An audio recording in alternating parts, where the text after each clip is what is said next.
Hello everybody, and welcome to the next episode of covering all of the Dominion sets. Today we're going to talk about Seaside.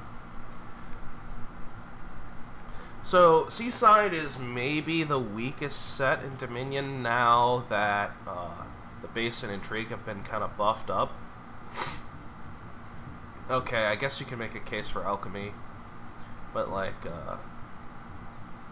this card's good, this card's good, this card's good, this card's good. Like a good chunk of the cards are good. It's like kind of too small to really talk about realistically. Maybe Cornucopia, it's also rather small. Anyway, we're not going to worry about that, but like there's just so many like terrible cards in Seaside. So we're going to talk a lot about these cards and when I open them or play with them. And there's interesting things to talk about. There's, like, even with the bad cards, like, there's interesting concepts that we can talk about. I guess we'll start with the elephant in the room, probably. Do I want to say strongest card in Seaside? Probably not, because Wharf, but, like, it's up there. We have Ambassador, which costs 3. Reveal a card from your hand, return up to 2 copies of it from your hand to the supply, and then each other player gains a copy of it. This card is, it's a bit wordy, so you might get thrown off by it at, like, first glance. But essentially it allows you to junk your opponent a card that you choose. So let's say you want to thin a couple of estates. You've got Ambassador, 2 estates, 2 copper in hand, and you play your Ambassador. You can return up to 2 copies of a card from your hand, so you return the 2 estates, and then each other player gains a copy of that card. So, with Ambassador, your goal is to get thin and to have it not bottom deck. Here, let me show you. So, like, we go to Seaside. We'll pick Ambassador. We'll just kind of talk about Ambassador because there's a lot to talk about, especially with opening. Like, for example, here. You're looking at this board and there's no village. Well, I guess that's advanced metrics. I guess we'll start with the... I think we'll just re-roll this board a couple of times because there's a lot to talk about here, I think. Okay. Yeah, I'm not interested in the 5-2. I think we'll just re-roll something else. Okay, well, that was a really good board to talk about, in my opinion. Wow, really? Another 5-2? Well, here I would open double Ambassador. I was going to say that, like, double Ambassador isn't that... In fact, no, I wouldn't, because I'm still opening Vampire. Like, I'd still open Vampire here, and... Obviously, you do this. There's nothing to talk about here. Maybe I buy a Ghost Town here to thin. Now I think about what I actually want to do. I want to not lose the... Wow, that really worked out. Holy cow. Yeah, this is like game-winning right there. We're not... Like, I want to, like, roll a normal board, though. I guess this isn't normal, but I guess it will work. So... Like, here you'd open Ambassador page, I think, or something like that. Anyway, I think we just need to talk in the abstract. So, the thing about Ambassador is that often you want to thin as much as possible. So let's say you have a hand of Ambassador, 1 estate, and 3 coppers. Do you send 1 estate or the 2 coppers? Usually early game you send the 2 coppers, and maybe later in the game you'll send the 1 estate over the 2 coppers, depending on your deck. But typically with Ambassador games, they're called Ambassador Wars for a reason. Like here it wouldn't really matter too much, because once you get to Champion, the Ambassadors are just not going to hurt at all. But typically what you do with an Ambassador... In an Ambassador Wars, you drown your opponent in junk, and then it's really hard to lose because your opponent is just swimming in coppers and estates. So that's typically what you do with an Ambassador War. I mean, if you've played any Dominion at all, you're pretty familiar with the concept of the Ambassador War. But I want to talk about some misconceptions about said Ambassador War. Firstly, the double Ambassador opening is usually wrong-headed. It's not usually correct. If you reflect earlier, I said, oh, I would open double Ambassador here because Quest was on the board. And Quest allows you to toss an attack card for a gold, and gold is really, really good in Ambassador early games because it allows you to just have more economy in one card. Like, gold is amazing in Ambassador games like that. So that's why I was like saying, yeah, I'd open double Ambassador here. Typically, you don't like your double Ambassador openings. Maybe 20-30% of the time is when you get double Ambassador. Like here, for example, you just do Ambassador Page. Let's roll another example. We'll see how many times I'd say, yeah, I'm going to open double Ambassador here. Like here... Well, here I'm opening Cathedral. Right? I don't even know if I bother with the Ambassador. Maybe I do. I mean, Ambassador junking still is junking. Maybe I open Cathedral Ambassador here. It's not too clear-cut, in fact. I mean, your endgame here is Spices with Wild Hunt, popping your lamp early as you can. Maybe you buy a coin early, because you can always call the coin for a unique at any point. And you'll be likely to play an action card to proc your lamp. And you want coins anyway. Because you're starting with 4 card... Well, you're starting with 5, but yeah. I mean, that was an example of opening single Ambassador. That's kind of a weird example. Here, I'm not even sure I would bother with Ambassador early, because I want Recruiter. And I possibly want Recruiter more than I want Remake? Okay, let me think about what you want to do on this board. Maybe I just want Remake. But, like, no matter what, you're not opening double Ambassador. Like, you notice I'm just rolling boards. I'm like, yeah, I don't want double Ambassador here. There's usually something better going on. Like, that's what we're trying to prove. We're not trying to figure out boards. We're trying to, like, prove the double Ambassador theorem. Here, I want Potion Ambassador because Potion gets me to Giants and Stewards, and it's the only village on the board, so here I would just open Potion Ambassador. I would want a Princess Steward at some point, so I have just draw at the start of my turn, because University doesn't draw, and University Steward's rather shit draw, so I would play with Prince here, and I would play with Giants, because cursing is pretty annoying. Like, the trashing can be catastrophic, potentially. It's also decent payload. I can also buy princes to ritual them and then send the curses back. So I would play with Ambassador here, I just don't think I would play with double Ambassador.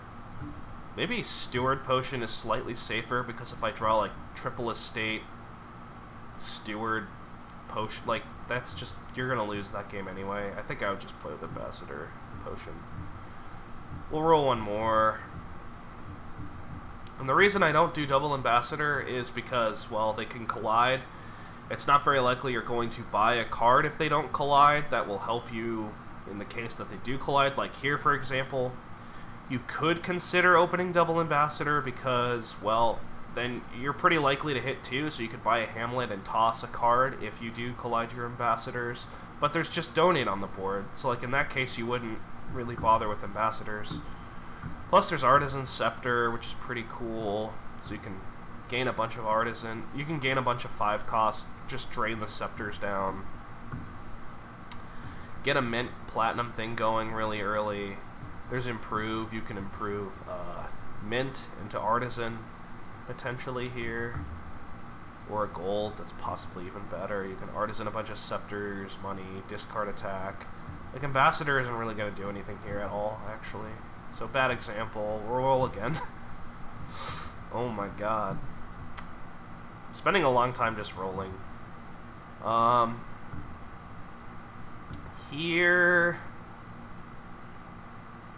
Here I'd play with Ambassador. Maybe not double, though. I would open Conclave Ambassador. And that's usually what you do. You usually open, like, Silver Ambassador. Or some variant of it. And I would open Conclave Ambassador here. And I would get a second Ambassador. I just wouldn't open it. I would buy a second Ambassador, though. Yeah, and I would get thin pretty quickly here. It should crush rebuild. Council Room Bank is, like, insane. There's Tomb with replays. You can... yeah. Anyway, we can roll boards all day, but I think I need to get on track here with all of this. So that's first principle. Is typically like opening double Ambassador is something a lot of people do, and I don't think it's nearly as correct as people say it is. Certainly, it's a thing you can do, but you have to consider. All right, well.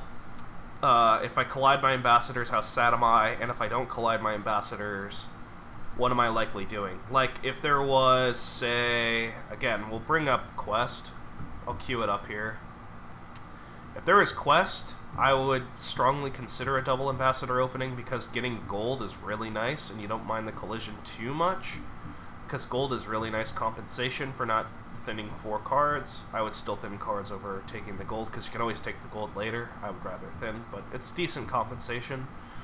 Another card in this very set is Alms, because Alms lets you just buy whatever you want. So you can thin 4 cards with your ambassador, you can Alms your 4 cost or below village, and then you're happy. So that's fine.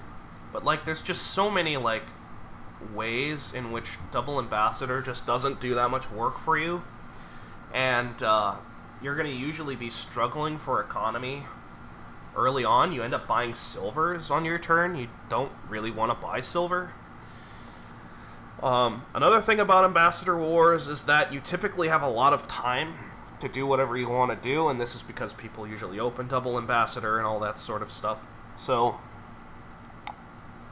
I think with a more economy-based approach, like I've been saying, like Ambassador Silver Open, or like Ambassador Fishing Village, which is actually really good, or other things like that, and then get your second Ambassador in the next shuffle, while like angling for maybe a potential 5 spike, or like, alright, let's say I draw like Silver, Triple, Copper, Ambassador. Would I thin coppers over taking a 5?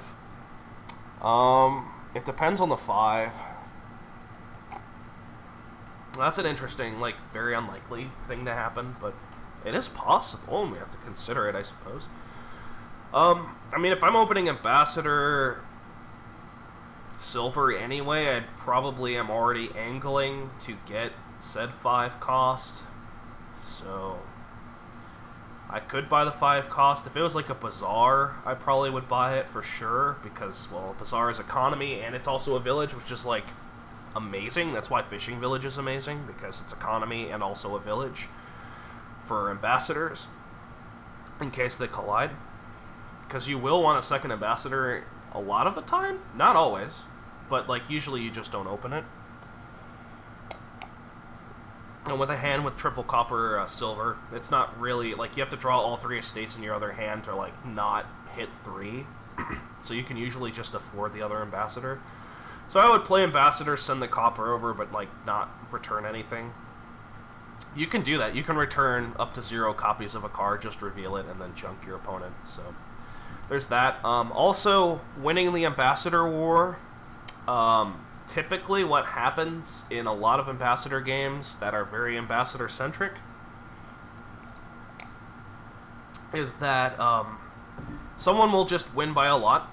The other guy will just get fucking dogpiled, and then the ambassador, the guy with the ambassador, can't really possibly lose, so he gets lazy, and then he kind of just makes enough mistakes, or, like, starts to get cute with ambassadors to the point where, like, what I see these people do, and sometimes it works, sometimes it just doesn't matter and you just fucking win, and then sometimes it does matter, and I'm happy that they're doing this, because then I'm just catching up, potentially, is they'll start buying curses.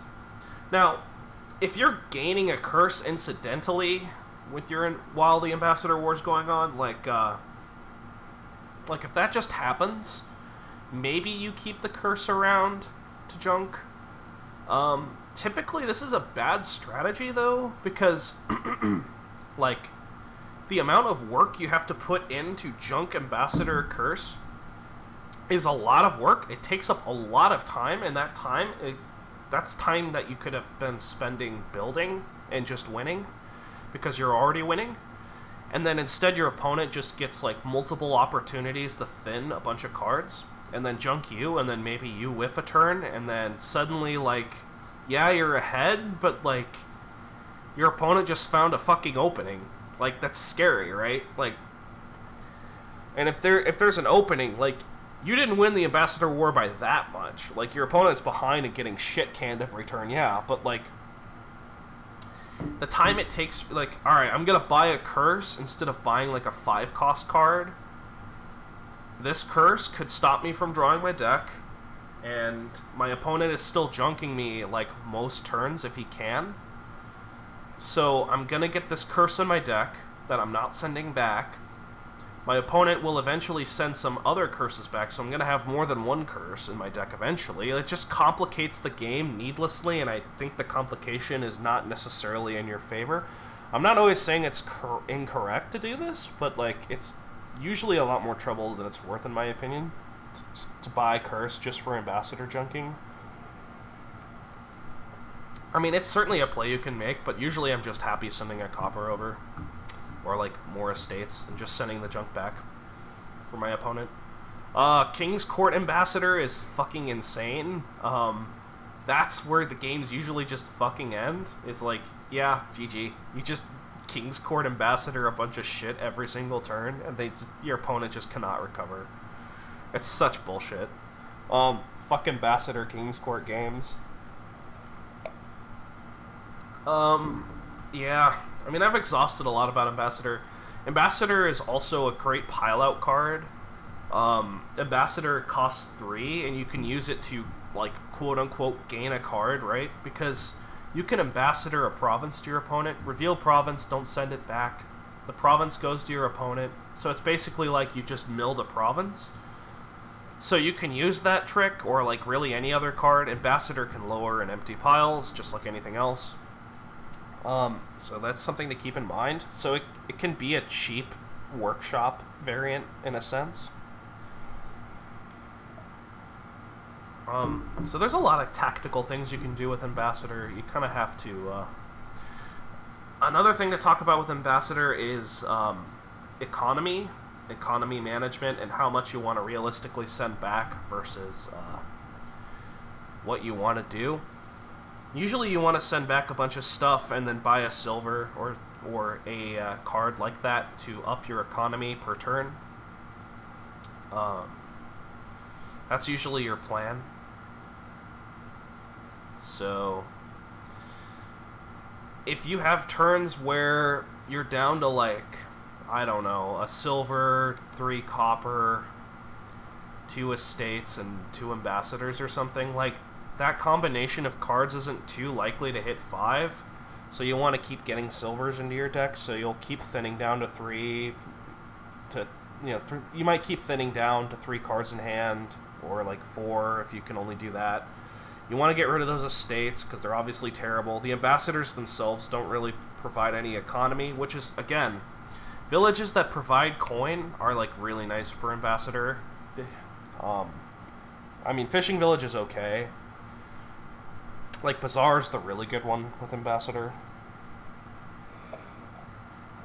Anyway, I think we've just about exhausted Ambassador. Like, I could keep talking about Ambassador and just roll, like, a ton of boards and just talk about a card for an hour. I think we're not going to do that, though. I think we're going to just talk about Bazaar now. I think Bazaar is slept on a lot because it costs 5. Like, it's really expensive. But, like, Bazaar helps you hit price points while also being a village. And the price points you want to hit are usually terminal. So, like, Bazaar might not be your first 5 cost, but it usually can be quite nice to pick up. I mean, it's a village. You'll buy a village. Definitely. I mean, there's not too much to say about Bazaar. I want to say Bazaar is one of the better villages in the game, though, just because of the economy aspect. Like, it helps you buy stuff. It helps you hit price points. Like, it provides consistency for your engine and also economy in one buy. Like, that's usually pretty good. And not like Villa, right? Like, Villa doesn't draw you a card. Like, well, we're not going to talk about Villa. There's really no point. Like, the main weakness of Villa is that it doesn't draw a card. Bazaar just draws you a card. Like, it replaces itself and provides you with an extra action to play with. Like, it's a really solid card. It just sometimes feels bad to buy, because you're like, oh, I'm just buying a peddler for 5. But, like, it's a village. It's a village peddler. Like, it's a better card than people might assume at first. Caravan is really hard to talk about. I think we'll have to roll some boards with it, potentially, here. So, Caravan is like half of Laboratory. It's a delayed lab. So, in a sense, it's better than Lab, because start of turn draw for free is, like, better than just draw. Because, well, I'll get into, like, the theory of this. So, you start with a 5-card hand, and you have a bunch of amazing engine pieces, but you also have a bunch of coppers and estates, and, like, let's just say you have an amazing engine with no trashing, right? You draw 5 cards, you draw, like, 3 coppers, a cantrip, and a village, and you play these 2 cards, and you don't find a draw card, and then you just dud. Well, you didn't dud because your deck wasn't, like, amazing. Your deck was good. But you dudded because your 5-card hand stopped you from increasing your odds of drawing well. This can even happen in pretty consistent decks, just because, like, start of hand draw can absolutely fuck you. It absolutely can. Because you're capped by how many cards you see at the start of your turn, thus limiting your choices. And in fact, there's a lot of times where if you had drawn your cards in a different order or a different way, you could have done a lot more with your turn than if you had just drawn them incorrectly. Whereas, yeah, you're drawing your deck and you're doing some stuff, but now you can't gain in play because you drew this and this in the wrong order, and you can't do this and this. Like, this happens quite a lot, actually. So that's what start of turn draw can take care of. It can not only, it makes your deck more consistent, and it enables you to make more choices, because each card has a mini choice packed into it potentially. And more cards mean more choices, and more choices typically mean you can do more things. And more choices means more complexity, which means a better player will be able to abuse that complexity. So, like, late game, the single biggest thing stopping you from having a big turn is your 5-card hand at the start, and Caravan can mitigate this, right? You play your Caravan, it doesn't hurt your deck to have, and then in your next turn, you're drawing a card, basically, at the start of your turn, which is, like, the most important time to draw cards, is at the start of your turn. So that's why Caravan is quote-unquote better than a Lab, even though really it isn't. It's actually worse than Lab on average, but the draw is, like, not bad at all. It can absolutely save your turn. So, that's the theory behind Caravan. It's not better than Lab. Lab is just clearly a better card because you can play it every turn instead of once every 2 turns. Caravan just draws you, like, alright. If Caravan just, like, lagged by a turn, you just played it, and it wasn't a duration, it said, alright, at the start of your next turn, you take a token, and then you remove the token, and it allows you to draw a card. And then you could just play Caravan again. It would be way better than Lab, in my opinion. Because you're just lagging a turn, and it costs 1 less. And you're drawing at the start of your turn, which is the most important time to draw. So then Caravan would be insane. So Caravan's limited that you can only play it once every 2 turns. And then you don't get anything the turn you play it. You get things the turn after you play it. So that's what limits Caravan and makes it ultimately worse than a Lab, in my opinion. So, I guess we'll roll a couple boards with Caravan because I want to kind of talk about Caravan-only boards, stuff like that. Alright, so here we already rolled pretty much a Caravan-only board. You can draw with well, no we didn't. There's Lackeys, and there's Menagerie. I still think this is a board where I'd take some Caravans, though. Ooh, 5-2, I'm opening Trading Post Lackeys. That's happening. I think I take a Ratcatcher or Menagerie here. Ratcatcher thins me faster. Menagerie draws me later. I mean, this is still just a single province board, so now, like, we might all, since we have the Trading Post, let's take the Ratcatcher. Here, I'm happy to do this. Okay, maybe I take a Devil's Workshop now, because I want the imps for the consistent... Okay, this isn't a very good... I mean, it is a fine Caravan board. I probably would pick them up with the Devil. But, like, it's not like a crucial Caravan board. Your goal there is just to get to province as fast as you can. Holy shit. Wow. What the hell? I'm gonna pretend I didn't see this board. Yikes. I don't think Caravan's very good there. Caravan here, though... Well, there's Envoy Fortress, but, like... Yeah, I mean, like, Caravan with the Legionary attack, which is what you want to proc. So Caravan's pretty nice here just to make your turns safer. Yeah, Caravan's nice there. I mean, I'm trying to find a Caravan-only board and talk about it, but I don't... Yeah, this is kind of a Caravan-only board. Like, there's no village here. Your terminal's Rabble, or whatever, like, Fool, or... We could talk about Caravan here. So here, you want to get a lot of Caravans, in my opinion. Because Caravan is your only non-terminal draw. So, like, here, for example, I think I'd open Remodel Fool. I think I'd try it. Like, we'll just kind of play through this a bit. Here we hit 5. Band of Misfits seems fine, because you can always play it as a merchant or a trader. I want a band. This is really unfortunate. I think we'll roll Fool and see if we get lucky. We don't get lucky, but we still get to trash an estate, which I think is better than not trashing an estate and trashing a copper. Here, I'll buy Caravan.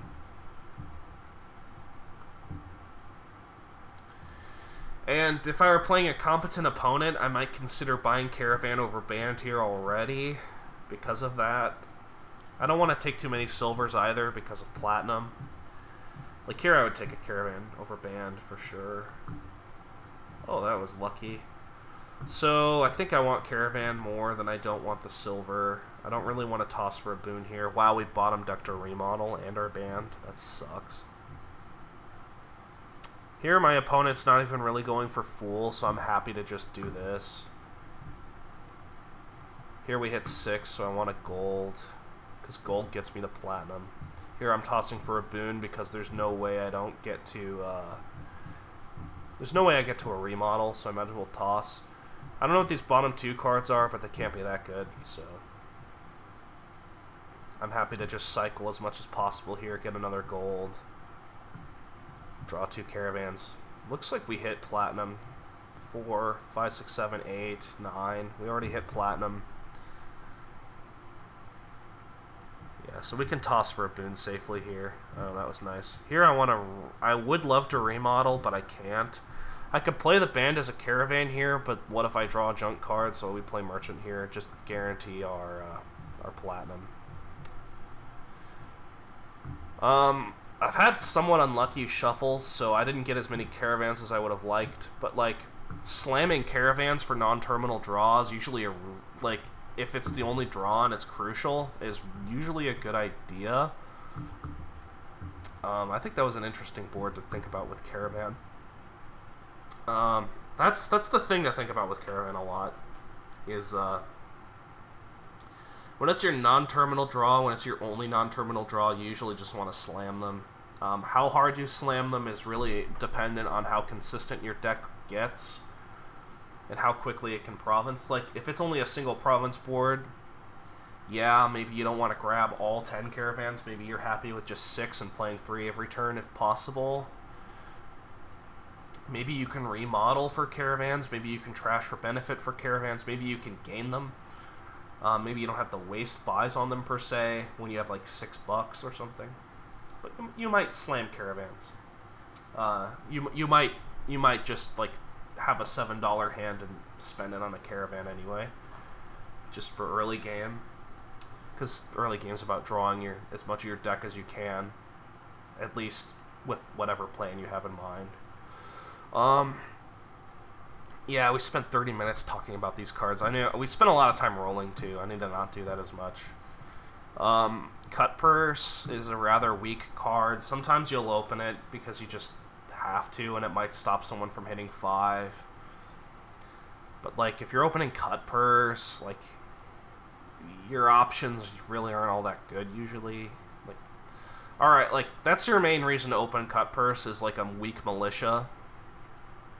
Like, yeah, Militia can make you top. Alright, so like in the case of 2 estates, 2 copper, silver hand, and someone plays Militia, you just toss 2 estates, but you play Cut Purse, and then they lose the copper.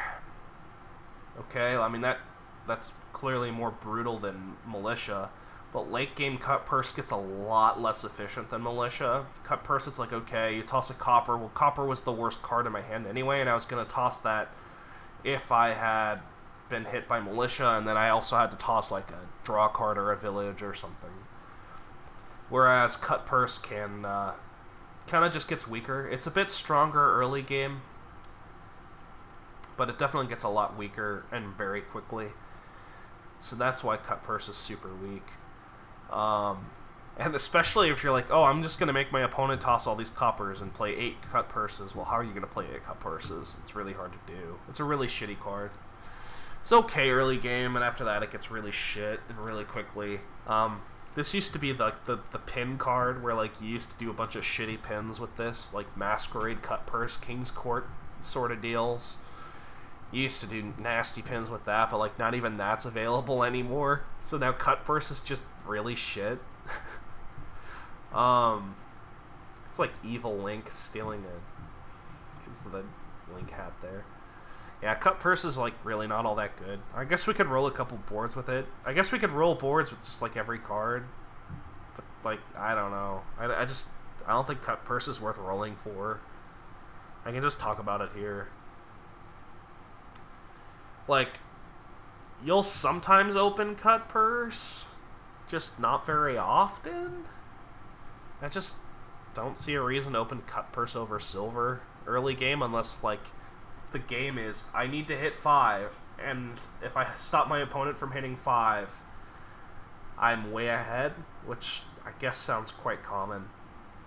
But, I don't know, like, it's a weakish card. It quickly gets really bad in your deck.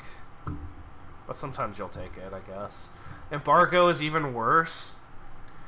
Alright, so with Embargo, Embargo gives you +2 coins.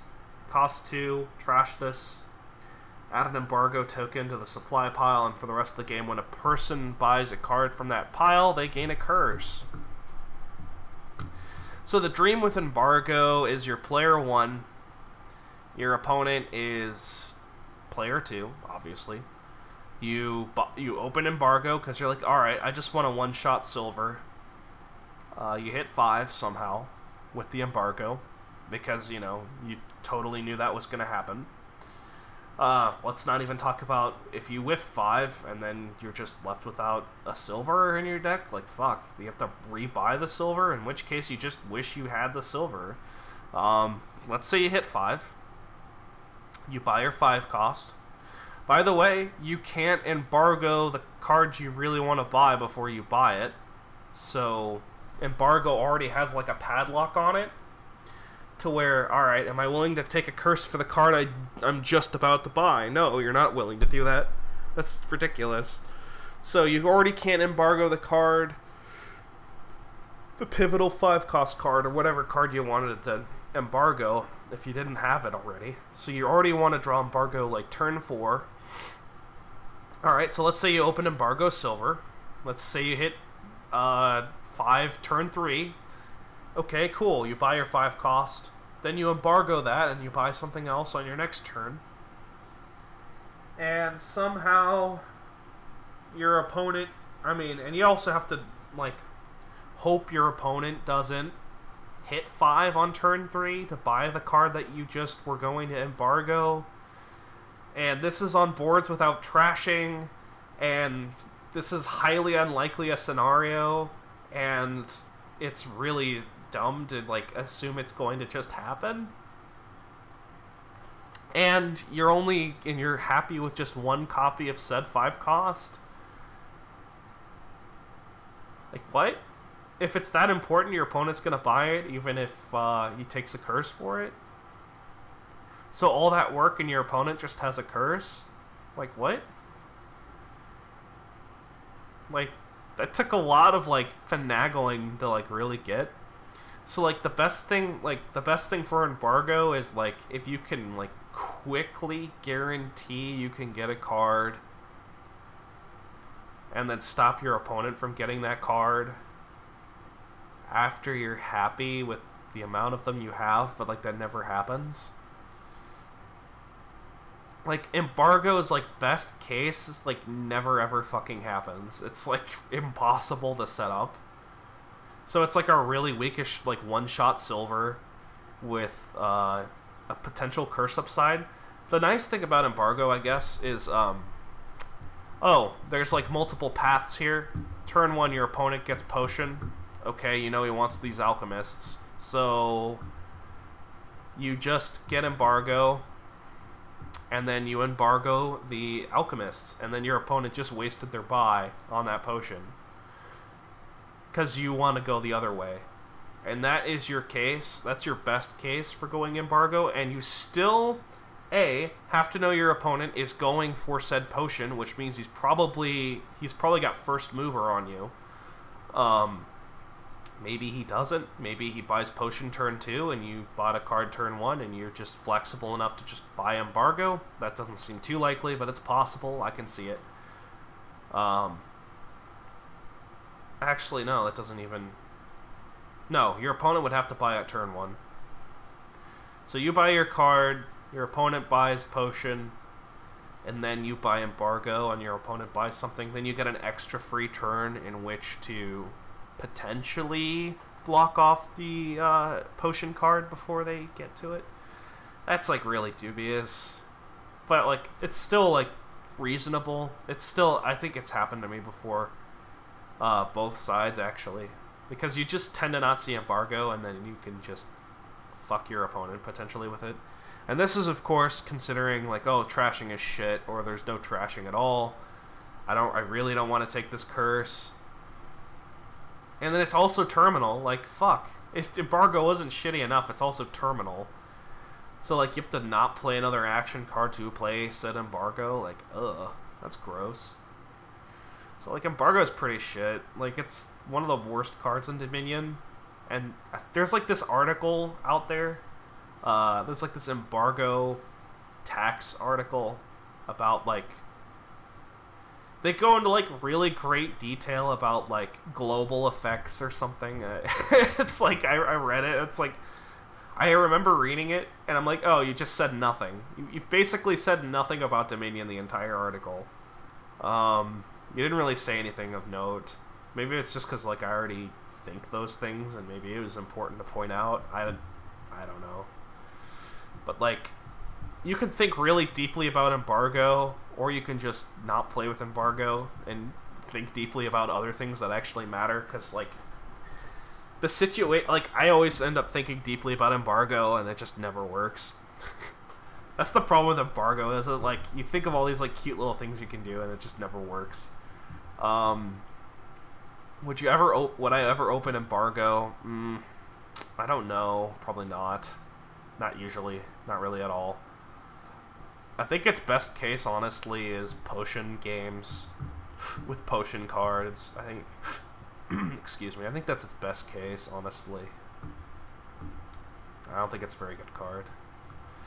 Explorer is the famous card with the meme, they all can't be the best 5 cost ever. I find myself getting Explorer a decent amount of the time. I also like that some cards are underpowered. Like, it just makes them more interesting when you do get them. So it costs 5. You may reveal a province from your hand. If you do, gain a gold to your hand, and if you don't, gain a silver to your hand. So this is like, Explorer is the original Sculptor, in a sense. Explorer is a pretty nice payload card. It essentially lets you gain a card that is economy, so you can just play it the turn you play Explorer. It's pretty nice. It also gains gold. It's really nice with stuff like Remodel and all that stuff. Typically, if you want to gain treasure to your hand for trash for benefit, or just because you need treasure, and you have the actions to play this terminal card, and you also can draw a lot, or maybe draw your deck, and you can do finagly things with the Explorer, such as trashing the silver for something else, and then later Explorer is just nice as a gold gainer. Yeah, it's pretty nice. It's a very specific job Explorer provides, but it's not like... Here, like, I guess we can roll some boards with it. Explorer.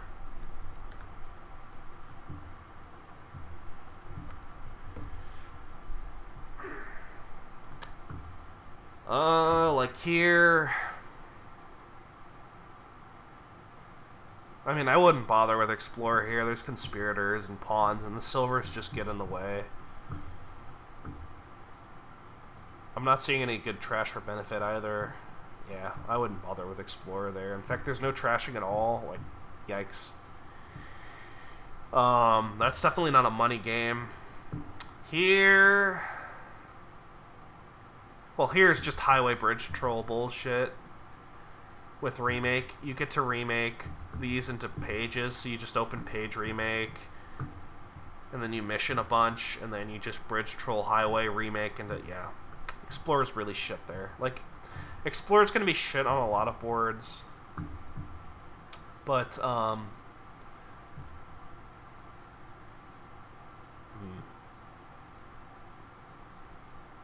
Still seems shit. I mean, it's not as shit here because stables don't mind the silvers and the golds. Yeah. But your only village is Sonavanto. But there's really not anything, like, amazing to play that's terminal. So maybe I'd play with Explorer here? I might actually play with Explorer here. It's a unique for horns. I don't mind the golds. I could see it. I could see playing with Explorer here. Like, I don't know whether or not it's feasible, but, like, I'm just kind of thinking about, like, the conditions I would need. Here... Well, Sentry Trashing, Canal. You never want to kill Pouch on this board. That's Suicide, too. Yeah, I'd play with Explorer here.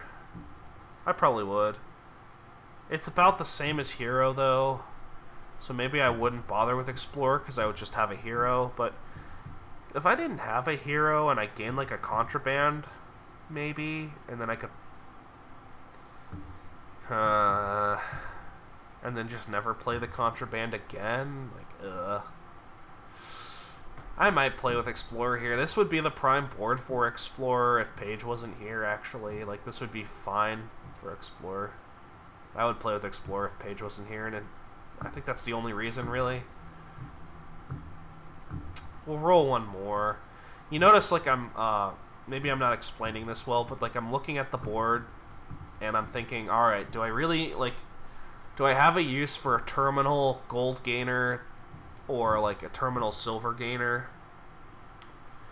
Here, single province board, you can gain estates with engineers, so maybe you just keep an engineer around for that threat. Young Witch seems annoying to deal with, but there's also Priest. I would just open Priest Silver, probably. Maybe Priest Engineer. Probably just Priest Silver, because I want stables early. I probably wouldn't bother with Young Witch. Maybe Cargo Ship Priest if I'm feeling edgy. Because Cargo Ship is nice to, like, just buy a stable and set it aside. And then just draw stuff. Yeah, I could see it. I'm not sure if it's correct. Priest Silver is the safe. Priest Cargo Ship is a bit risky.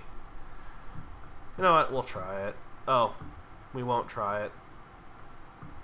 So we're opening Engineer Priest then. Except, you know, that doesn't work. So we're just opening Cargo Ship Engineer. Oh my god. Okay, that's like losing. Holy shit. That's just a really shitty draw. Fuck.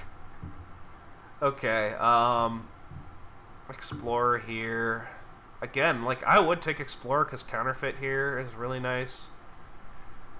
You can counterfeit the gold you just gained with the Explorer. There's Hunting Grounds. There's Counterfeit Buy. You can really build here. Yeah, it looks quite nice here. I probably would play with Explorer. So, like, Explorer needs money-centric strategies, and it needs, like, some sort of scaling or, like, some sort of something.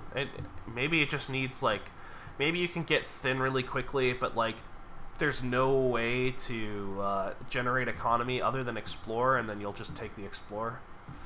So, yeah, I could see it.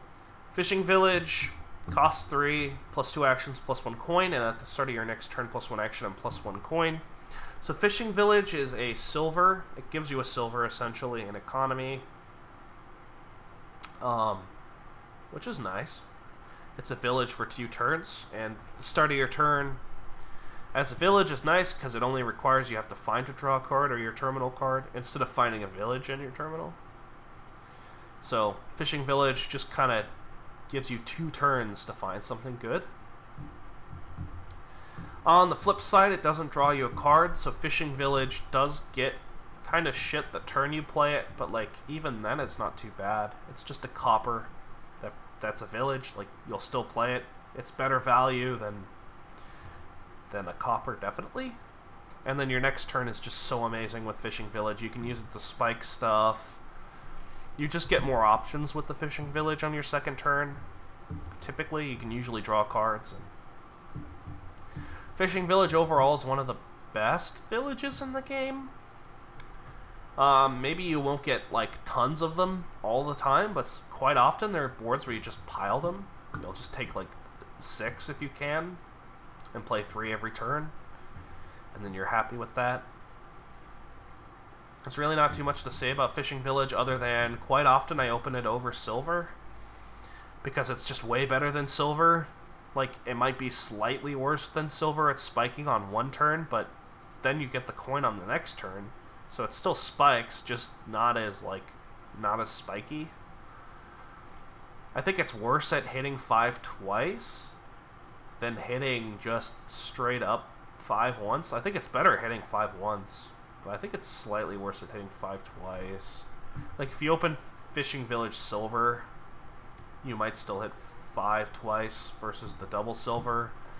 I think it's worse at that, but Fishing Village is, like, not much worse. And then it gets way better because you want the village anyway, so it's just an efficiency buy. Like, I usually just buy open Fishing Village something if I see Fishing Village. Not always, but let's roll it. Let's roll a couple boards with Fishing Village. Why not? Can't hurt. Here it opened maybe Fishing Village Lookout. Well, there's Sinister Plot. Sinister Plot turn 1 is really good, and the 5 isn't, like, that amazing. Maybe I'd open Sinister Plot Research.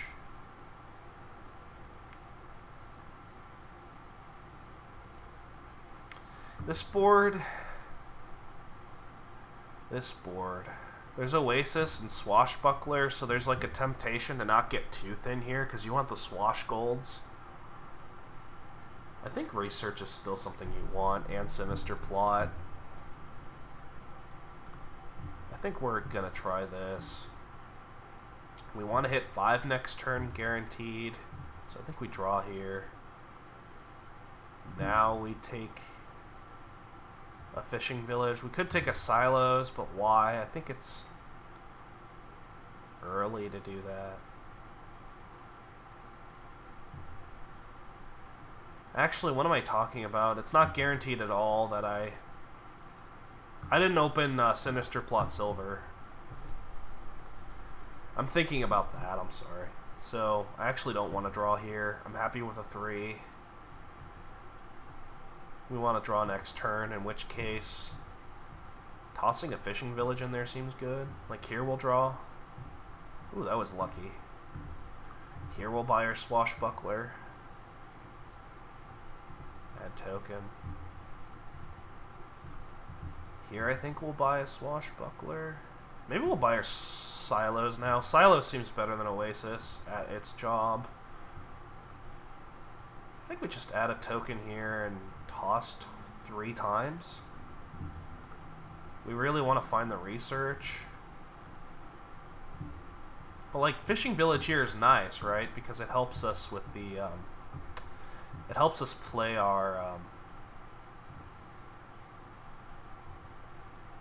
here we can really only afford to toss once. Yeah, we don't find our fishing village, but like getting the golds is more important in my opinion. We might get an herbalist now. Alright, so like now we're getting to the point where build order's different. Maybe the swashbuckler I bought a couple turns was just wrong and I should have bought something over that, like maybe another fishing village or a baker or something. Like now we're getting to the point where I can kind of finagle what I want to do. But fishing village is pretty pivotal here. It allows you to, with the silos and swashbuckler, it's like really nice. Yeah, that's like super good for fishing village. I just don't know if I open it per se. Just because there's just so much good stuff to open already. Here, fishing village is a really nice open. I just don't know if it beats Lackey's exploration or Lackey's Baron. But like fishing village is a fine open. I think it's just Lackey's Baron is better.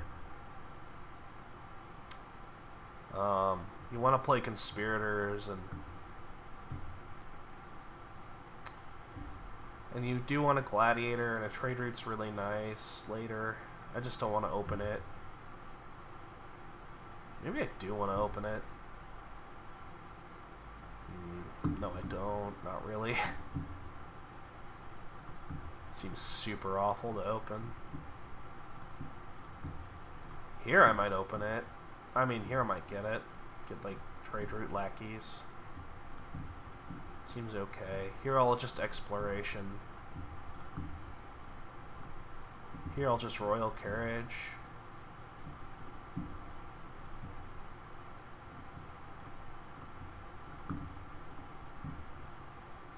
I already bought a province. What the heck?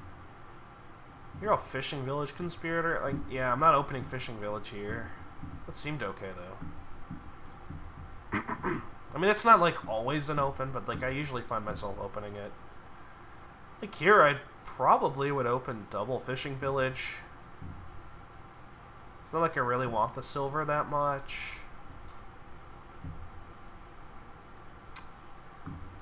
I mean, there's Bandit Fort.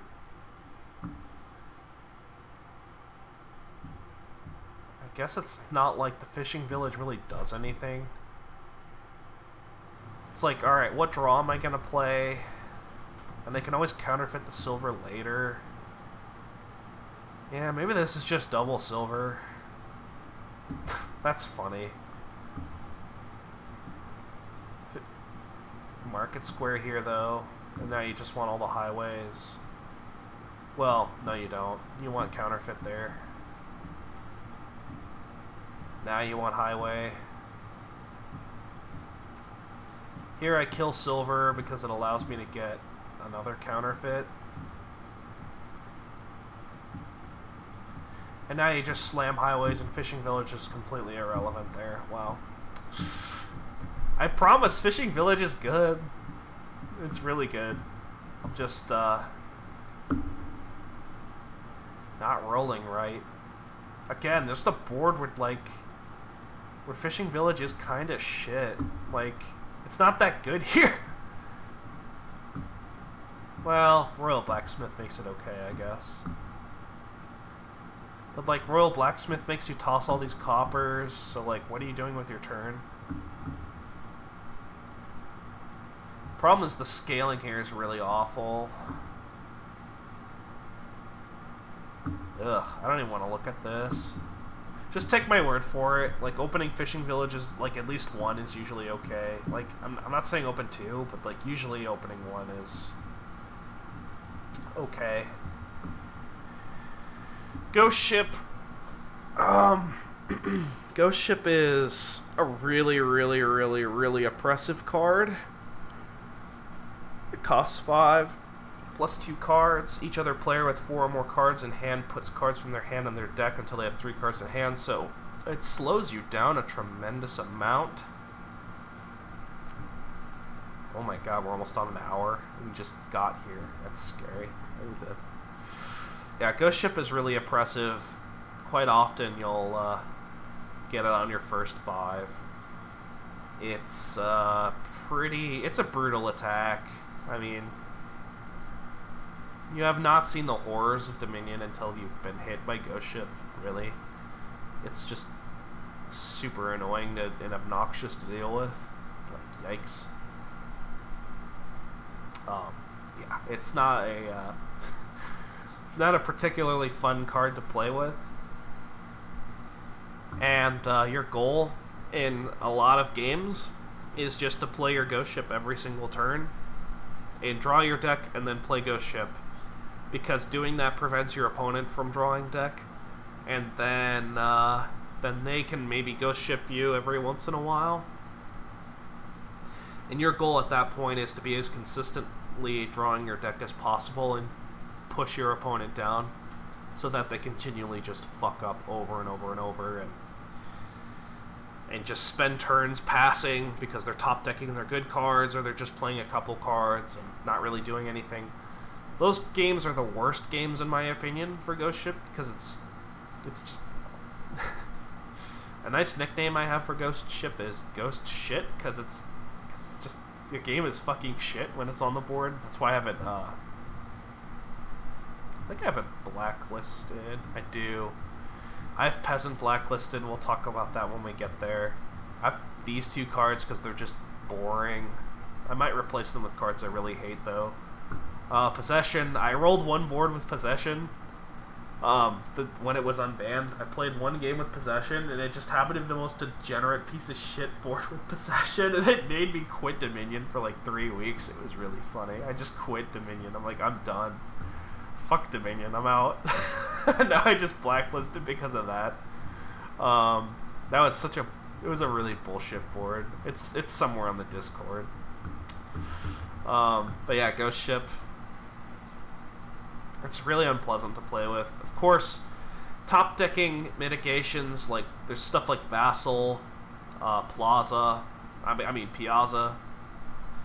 Like, I guess we can show Piazza since it's a newer card. Piazza, at the start of your turn, reveal the top card of your deck if it's an action, play it, so you can use that to mitigate your attack. There are some cards that mitigate Ghost Ship and make it pretty much worthless to deal with. Like, you're like, okay, cool. Well, Ghost Ship is technically helpful because it gives me a village instead of not a village, but I start with the same size hand, so maybe it's still worth it to do that. I don't know, it really depends. There's Herald. You can use Herald to set up on Ghost Ship. You just have to put your cards down in the right order as to do such and such. So when you get Ghost Shipped, you kind of have to decide, alright, what am I doing with my turn? Is my turn going to do anything at all? And if so, what can I do? And if I'm not doing anything, is it just not more worth it to top deck my best 2 cards, or 2 cards that are good, and then just pass? Like, am I Because if you buy a silver with your ghost ship turn, that is just another card you have to draw that isn't doing anything for making your deck more consistently play ghost ships. So you have to really like know what your deck is capable of or what it should do. So like drawing something like ghost ship could be a really I'm sorry, drawing a card like silver can really fuck up your plans because you just wish it was like a village or something. That's just the most... It's just a really oppressive card. You usually get it. It's not for no fucking reason that Ghost Ship is like one of the fucking like highest win rate cards when you pull it with Black Market. Like that's not by accident. Like it's actually a really brutal fucking card. It can just absolutely cripple your deck if played every single turn and in the right context. Sometimes it just doesn't do that much. Also, Ghost Ship doesn't draw you that many cards, it just draws you 2. So, like, yikes. Like, yes, this is to, like, nerf the card. Like, it could have drawn 3 cards. That would have been really brutal. But, like, in Ghost Ship only games? Fuck. Ghost Ship draw only games are just, like, the fucking worst because of that. Like, oh my god. Yeah, blacklist Ghost Ship, please. Don't play with it. But if you have to, like, fuck. Haven's a situational card. It can be quite good. It can also be quite not that good. It's really not all that good. But it's a situational card. It can be useful. So +1 card, +1 action. Set aside a card from your hand face down. And at the start of your next turn, put it into your hand. So Haven decreases your hand size by 1 when you play it. You cycle a card and then you set aside a card. So you're replacing the card that you just drew. You're just replacing the Haven you drew and then you're setting aside a card. So you're decreasing your hand size by 1 every time you play a Haven. But you are drawing that card, quote unquote, next turn. So if you ever played Slay the Spire, this is kind of like a well-laid plans. But you don't set aside the card at the end of your turn like with save. It's just kind of like a shitty card set aside. And you don't really get to choose when to do it. Sometimes you just need to draw a card because you drew Haven at the wrong time, and fuck, well, I guess I have to play Haven and set aside a card I didn't really want to set aside because, well, I didn't draw it yet. Or I need that card to draw my deck. So Haven is very inefficient in that way. It can really fuck you over.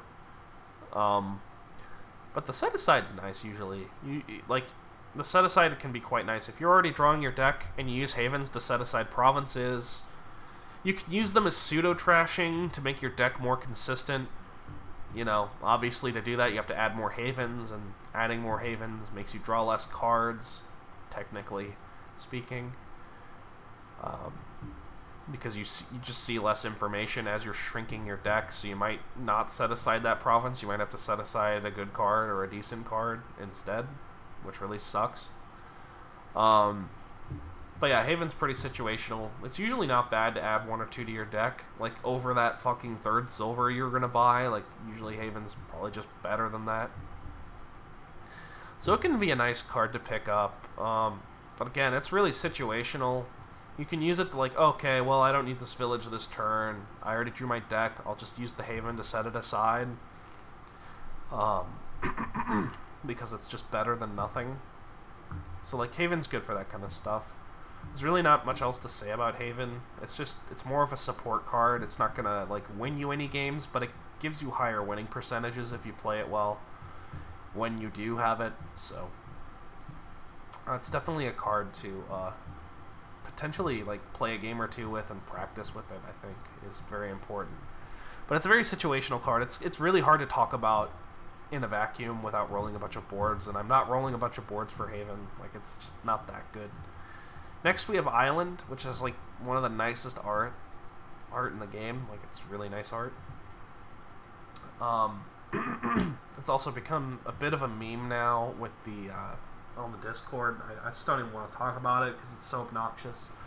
Because Island trashing is, oh, I just don't really want to talk about it. It makes me really upset. So it costs 4. Put Island and a card from your hand into your Island mat. So basically it just sets aside the card for the rest of the game. It doesn't really trash, so if you set aside a curse with your island, you still have that curse counting against you, but at least the curse isn't in your deck. So, Island is a very, very not good card. Usually the maxim I like to subscribe to is buying Island is really a bad idea, because you're buying $4 to set aside a card, and before you can set that you have to find this card, find the card you want to set aside, and both this card and the card you want to set aside are stopping you from drawing your deck. Usually this is like estates or something. In which case, well, I would rather just trash those estates if I can. So Island is very bad at that. Another bad thing Island does is that, well, Island just, it costs 4, and you're just setting aside 1 card. That's not very good value. In fact, that's rather shit value. So Island's best case for me is if you can gain the Island mid-turn, draw, because it's not impeding your deck draw, and then you draw your deck, including the Island, because you gained it mid-turn, and then you drew it, and then you play the Island and set aside that province. And you get 2 VP out of doing it. And that's when you get maximum value out of Island, because Island doesn't help prevent you from drawing your deck. It gives you 2 VP, which is really nice, and it sets aside the province, making it more likely you'll score and do the same thing again on your next turn. That's why Island, to me, is really good in that situation. Island, specifically with Ironworks, is pretty nice. You can usually use Ironworks. You open Ironworks, Silver, or something. Or Fishing Village. I would open Fishing Village Ironworks, I think. That seems better than Silver, slightly. So Ironworks, you gain your island, you draw a card, and you also get your +1 action, so it's non-terminal. And sometimes you can do island rushes with Ironworks. I don't know if that I always recommend it, but you certainly can do it. And sometimes it's correct to do that, so you want to keep your eye open for that. Yeah. Island as an opener is pretty shit. Sometimes you'll do it, but I just don't know that you often do it. This might be worth rolling. Like, my fear here, though, is that, like, we're never going to see a board where it's good. Like here. This board's like utter shit. So we hit 5 in our next hand. We're gonna buy either a Puka or a Soothsayer, and I want the golds, because the golds help me buy stuff. So I might get Soothsayer, but I might open Fishing Village Puka. I might just want the Soothsayer. So knowing that, I might get Island Soothsayer. Huh. I think it's worth a shot. We'll try it. We'll see how bad we get. Wow, we already got burned by it. Like, what? We're just gonna play Soothsayer here and then buy coin.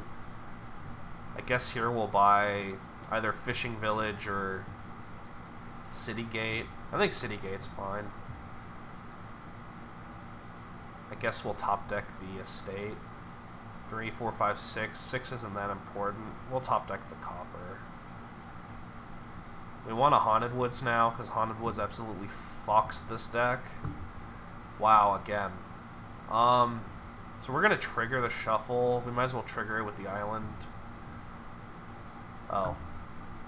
I might want to do that, actually. Yeah, I mean, I got burned pretty hard here with the island, but I think it was the correct play.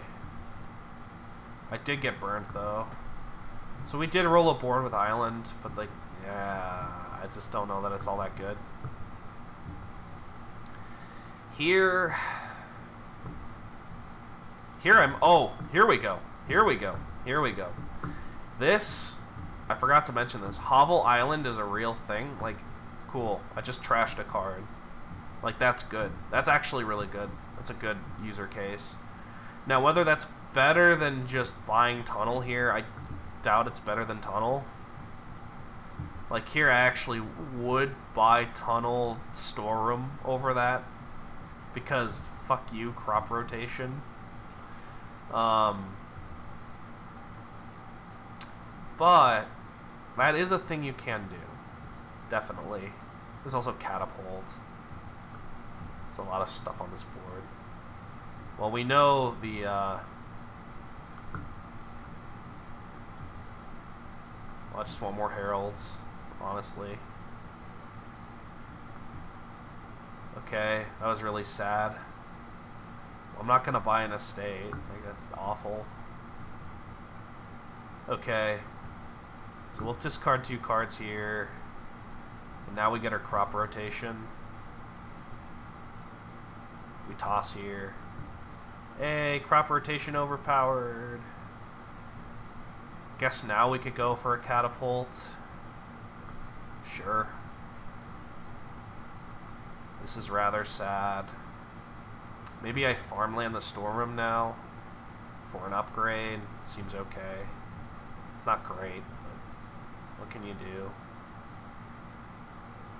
I think I'll kill the overgrown. Yeah. Anyway. That's a rather shit board. Normally you would open island there, though. So we rolled 2 island boards in a row, and I think that's the best we're gonna get. Like, let's not waste our time with that. Yeah, so if you can open island and trash a hovel, that's usually a good idea. Also, I'm not really convinced by the tunnel strategy I pursued.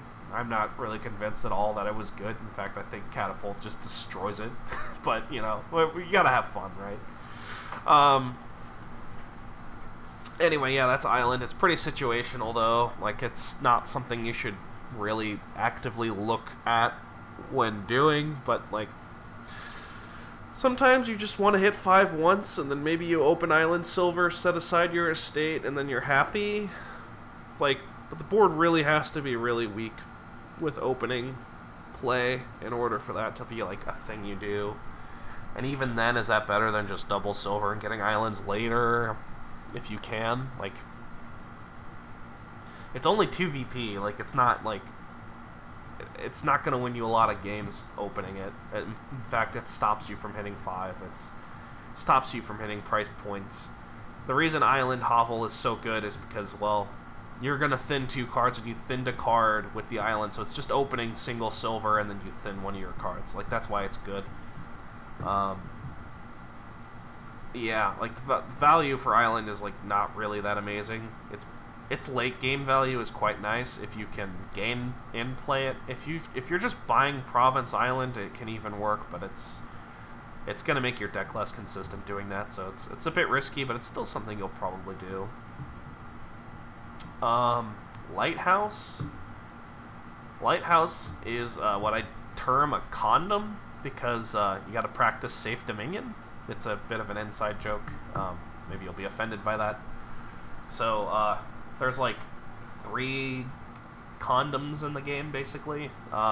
There's, of course, Lighthouse. There's its clone in Nocturne, which is Guardian.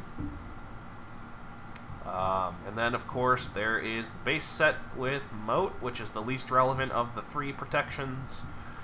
That's why, because it's protection. That's why. Yeah, I know. It's a really nerdy, dumb thing. Like, you can ignore that. But I kind of just usually ask whether or not I want a Lighthouse. If there's no attacks on the board, and usually Lighthouse isn't worth it at all. Well, that's not true. Lighthouse is, like, slightly better than Silver. It's slightly better than Silver on an open, so maybe you'll open Lighthouse Silver on a board that's particularly awful. Maybe you won't. You'll probably still just open double Silver, but you might pick up Lighthouse over the 3rd Silver. And, of course, I guess we can mention Lucky Coin. I'm sorry, Magic Lamp, which is the card that comes with... Oh, it's a Nocturne. We can mention Lucky Coin, which comes with Secret Cave. I'm sorry, Magic Lamp, which comes with Secret Cave. Yeah, I think we're going to need a special display for this episode with Nocturne. I have to think about that. Anyway, so, you know, but that's just because it's duration. It's not really because Lighthouse does anything special. Yeah, Lighthouse is a weakish card. If there's no attacks, it's going to be on the weak side, but you still might pick up 1 or 2. It's a really situational card if there's no attacks, for sure. I mean, there's, like, really not that much to say about it. I don't have a lot to say about Lighthouse. Like, let's not say anything else about Lighthouse. It's okay. It's not that good. In the cases in which you're not getting attacked, and in the alright. And in the cases where you are getting attacked, and it's something like Mount a Bank, maybe you'll open double Lighthouse. And you'll just take as many Lighthouses as you can, because that's preferable to getting a curse and a copper. Cultist, maybe you'll open multiple Lighthouses. There are cards that attacks that are just so horrible to deal with that you'll just mass up on Lighthouses. And then there are boards where just Lighthouse is just completely awful. You know, you're not going to pick up a Lighthouse for a fucking fortune teller or a bureaucrat or a fucking cut purse. Maybe you'll open cut purse Lighthouse because that's okay. Yeah, that might be okay. You might open that. But I just, yeah, it's a fucking Lighthouse. It's not that good. Arguably, even Guardian is better than Lighthouse. Yes, Lighthouse gives you a coin on playing it, and then gives you the coin next turn. But Guardian helps you spike stuff, because Guardian just allows you, like, you can buy your Guardian and say, alright, I'm trading my buy this turn to hit 5 next turn, because that's what I want. So it helps you smooth money. So Guardian is like the superior card to Lighthouse in that sense. Even though Lighthouse gives you more value up front, you can't control when you get that value, so Lighthouse is kind of shit compared to Guardian. Anyway, also you can draw this dead and you don't draw a Guardian dead. There's differences. Anyway, look out, +1 action, look at the 3 top cards of your deck, trash one of them, discard one of them, and put the other one back on top of your deck. This costs 3. And Lookout went from, oh, it's shit, to, oh, this card's amazing, it's one of the best trashers in the game, and now it's kind of like, now we're kind of settled on, yeah, it's good-ish. This card is kind of like one of the linchpin sort of cards to watch throughout the years of, like, Dominion meta, because Lookout is the ultimate feels bad card, because you play Lookout and then, like, you reveal 3 provinces and then you just cry, basically. But, yeah, that doesn't usually happen. Usually you track your fucking deck because you're smart, and you're like, alright, there's 4 cards here. One of them is Copper, so I have 3 and 4 to reveal Copper. I should play this Lookout. And then you get burned one of the 4 times. But it's still correct to play the Lookout there, because you want to kill that Copper. And that's just tough shit if it doesn't work. Sometimes you have to take a fucking statistical risk. That's Lookout. Lookout helps you think that way, and it improves you as a player because of that. Also, it improves you because you have to track your deck.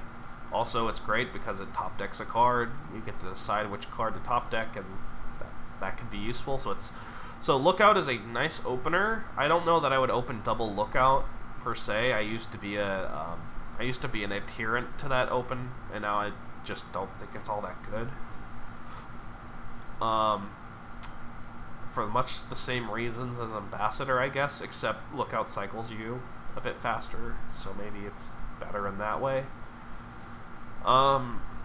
Lookout cycles you 2 cards, right? 1 permanently and then 1 for the turn, and then you get to top deck the best card of the 3. Sometimes you reveal 2 good cards and then you're sad, but you're still cycling, so it's not too bad. I guess we can roll a couple boards with Lookout so I can kind of just talk about it in more detail. I think it's worth talking about. It's a complicated card, definitely. It's not like not the easiest card to talk about. So here, wow, look, Ambassador. Fuck you, Ambassador. I don't think I'd play Lookout over Ambassador here. I think I would play Ambassador. Really, I'm opening Overlord. I'm just opening Overlord. And then here, maybe I'll get an Ambassador over the Lookout. I think I do, because it sends more junk over faster, and here I just junk dealer. Cool. Now we vassal. Here I might send one card over too, because I want the village. I don't see a reason to cycle here. Do this. Cycle our card. Now I want a hireling. Alright, here I'll play this as Lookout. And play this hireling here. Do I want a second Overlord? Probably not. Anyway, yeah, this is, like, Lookout was just incidental to Overlord there because it helped me cycle. And I wanted to trash a card over draw. Maybe that was even incorrect. Maybe I wanted to play that Overlord as a village and then send 2 cards back with Ambassador, but I wanted to cycle 2 cards there so Hireling was, like, getting to my new shuffle faster. But I didn't anyway. I still only got 6 cards, so maybe it was just better to play it as village there, actually. Over Lookout, and then I just Ambassador 2 cards. Yeah, okay. Yeah, that was a misplay. Okay, here Lookout is quite good as an opener. I would open Lookout. Would I open 2 Lookouts with Leprechaun here? Yes, I would. Maybe I open Research, though. Research seems better. Maybe now I want a Leprechaun. I do want golds. Golds seem really good. These 2 cards on top are shit, and I want to set aside potentially good cards and not shit cards. Yeah, like Leprechaun, nice. So Patrician here. I'll play Leprechaun. Okay, Envious, who gives a shit? Now we notice that there's no village on the board, so now we have to figure out, okay, what are we doing? Because, like, all the plays before then I think were pretty obvious. Now we have to think. Maybe I want a Bridge Troll. I think I want a Bridge Troll every turn. I think we play Lookout here. Wow, that was kind of sad. Do I want a second gold, or do I want to play a Bridge Troll here and hit 2 Patricians? Patricians are the only draw here that's non-terminal, so I think we want to slam those. Do I want an altar? I don't think I do. I think I'm just happy with Bridge Troll Patrician, honestly. I'm also...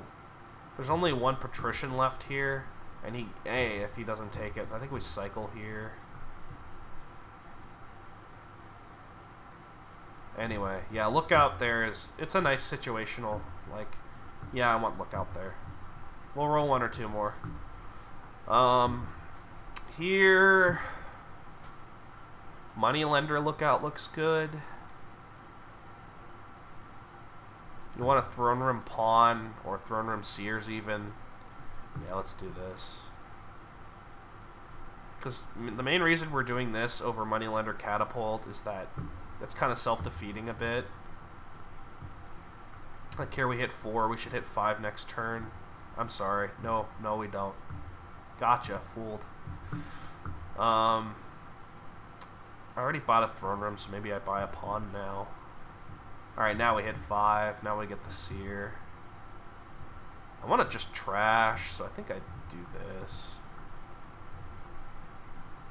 And I want to draw the Seer here, because it will draw me Moneylender. And now I want another Throne Room. I think we toss here. Throne Room Pawn. Card action. Card buy. I think card buy is the obvious play here. Okay, so now we just kill the copper, which isn't curse. So now we have a money problem. We have a massive money problem. Still think we buy copper.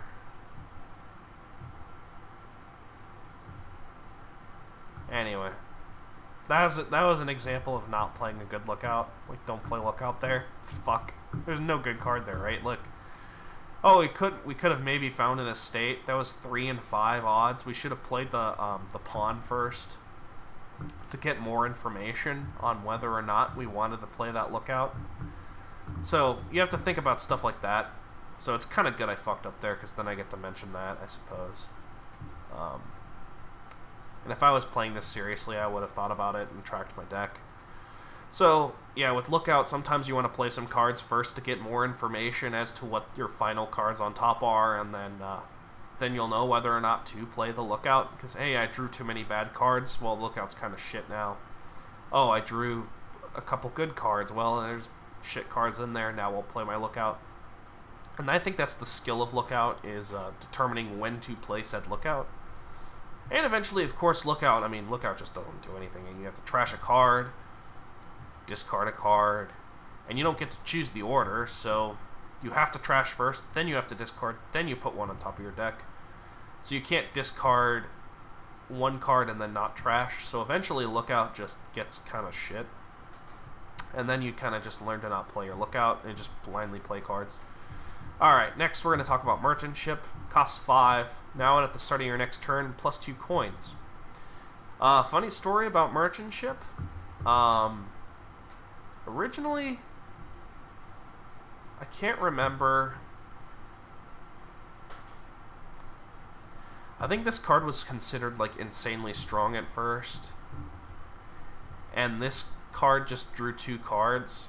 And then Donald was like, alright, I need to put buy on this so people will sometimes buy a Wharf over Merchant Ship. And that's really laughable at this point, considering Wharf is one of the best cards in the game and Merchant Ship is like a situational shit card. Like, considering that, Wharf, you could have taken the buy off of Wharf and just put it on Merchant Ship, and Merchant Ship would still be kind of shit, while Wharf would still be amazing, just not as amazing. I find that really funny. Anyway, I mean, Merchant Ship wouldn't be shit with plus buy every turn. It would be pretty good. Just not nearly as good. It would be a lot stronger, though. And you would definitely get it a lot more than you do. Now you just don't really get Merchant Ship. Because it's a terminal silver, right? Like, yeah, it removes itself from your deck once every 2 turns, but you still have to play it. Merchant Ship is just not all that amazing. Like, we'll roll a couple boards and we'll just kind of talk about why Merchant Ship is not. I mean, it's one of the ship variants. It's shit, Merchant shit, but for another reason. Like here, alright, what do I want my non-terminal to be? Probably Young Witch. So already, Merchant Ship's just locked out because of its terminality problem. Excuse me. Like, you look at this board and you're like, oh wait, well, there's Bustling Village. But like, really? Bustling Village? I guess maybe I would play with 1 Merchant Ship, because it could help you hit Platinum, maybe. But then there's just Oracle. There's Oracle, there's Stables, there's Capital. Like, there's no reason to get Merchant Ship on this board. It's just awful. Yeah, there's no way. It's a rather shit card here, but we already knew that. We'll roll again. Like, it's not like the worst card in Dominion, but like, it's not a very good card. Alright. So, we could have had an interesting decision here, and I think I would have taken the Merchant Ship if I had drawn, and I might take it anyway, if I had drawn the Necro on this turn with 3 copper, I think I would have advanced. No, because I just would advance for Altar anyway, so yeah, that's a moot point, isn't it? Fuck. I think I just want Acting Troop, and then here I just advance for Altar. Here I can't buy Villa and then alter it, so. Here I can do this. Advance the Villa into another altar. I think I want a second one. Now I really need to get to 8. Maybe now I buy my Merchant Ship. There's the terminality problem here, so maybe Bazaar is better. Earlier. Okay, now I want Merchant Ship. Alter here for 2 Bazaars. Seems obvious. Like, at any point here, I can always alter for a villa to gain a 6 cost action. Yeah, that's not very good. Yeah, pass here. Okay, we should hit 8 in the next couple of turns. Wow, we still don't hit it. Well, we want to put Pathfinding on Bazaar, so let's just slam those and get an Oracle here. I thought I got a merchant shit. Maybe he skipped it. He must have skipped it somewhere. Yeah, he did. Yeah, we'll top deck that. We should hit 8 here. Yeah, like, merchant ship has, like, a... But, like, look, we just hit 8 without merchant shit. Like, we didn't need to do it at all. Didn't really do anything. Cool. And now we just win because we get Princess. And by Princess, I mean Princess, right? No. Steed. There's no reason to not take Steed here. Okay, now we can gain and play. Another tournament. We want more Oracles for draw. Top deck here. You can toss that. It's too good a hand. It's too good a hand. Tournament here. Now I get Princess. I could have arguably even gotten a 3rd tournament here to get followers and Princess. I mean, game's over. What did merchant ship even do? It didn't even help me hit 8. Like, yeah. It could have, I suppose, but, like, no. No, it didn't. Final board, I guess we'll roll for merchant ship. Again, it's just like there's just better cards to play for its value. What merchant ship does is it's basically a terminal silver that gives you +2 coins on your next turn. So it lends itself well to money strategies, but, like, nothing's ever a money strategy. And if there is money strategies, there's usually higher value cards you can get for its cost. It's rather weak. It's very weak for its cost. So usually, like, my strategy with merchant ship is to not get merchant ship. Really, like, I can't stress this enough, really. Like, merchant ship has to be, like, the only valuable card at 5 for it to even really be worth picking up. It's just not a good card. It's a really shit card. Native Village is also kind of a shit card, although it can be okay to actively good sometimes, because sometimes you just need a village. So, gives you 2 coin. I mean, it costs 2, +2 actions. Choose one, put the top card of your deck face down on your Native Village mat. You may look at those cards at any time, by the way. So you know what you have on your mat, or you can put all those cards from your mat onto your hand, so it's island, in a sense. Except it's a separate mat, so... Native Village is a card that does nothing when you play it. It doesn't draw you a card, it just thins a card that is random that you can't see, so it could thin a good card, and the more bad cards you thin, the more likely it will thin good cards.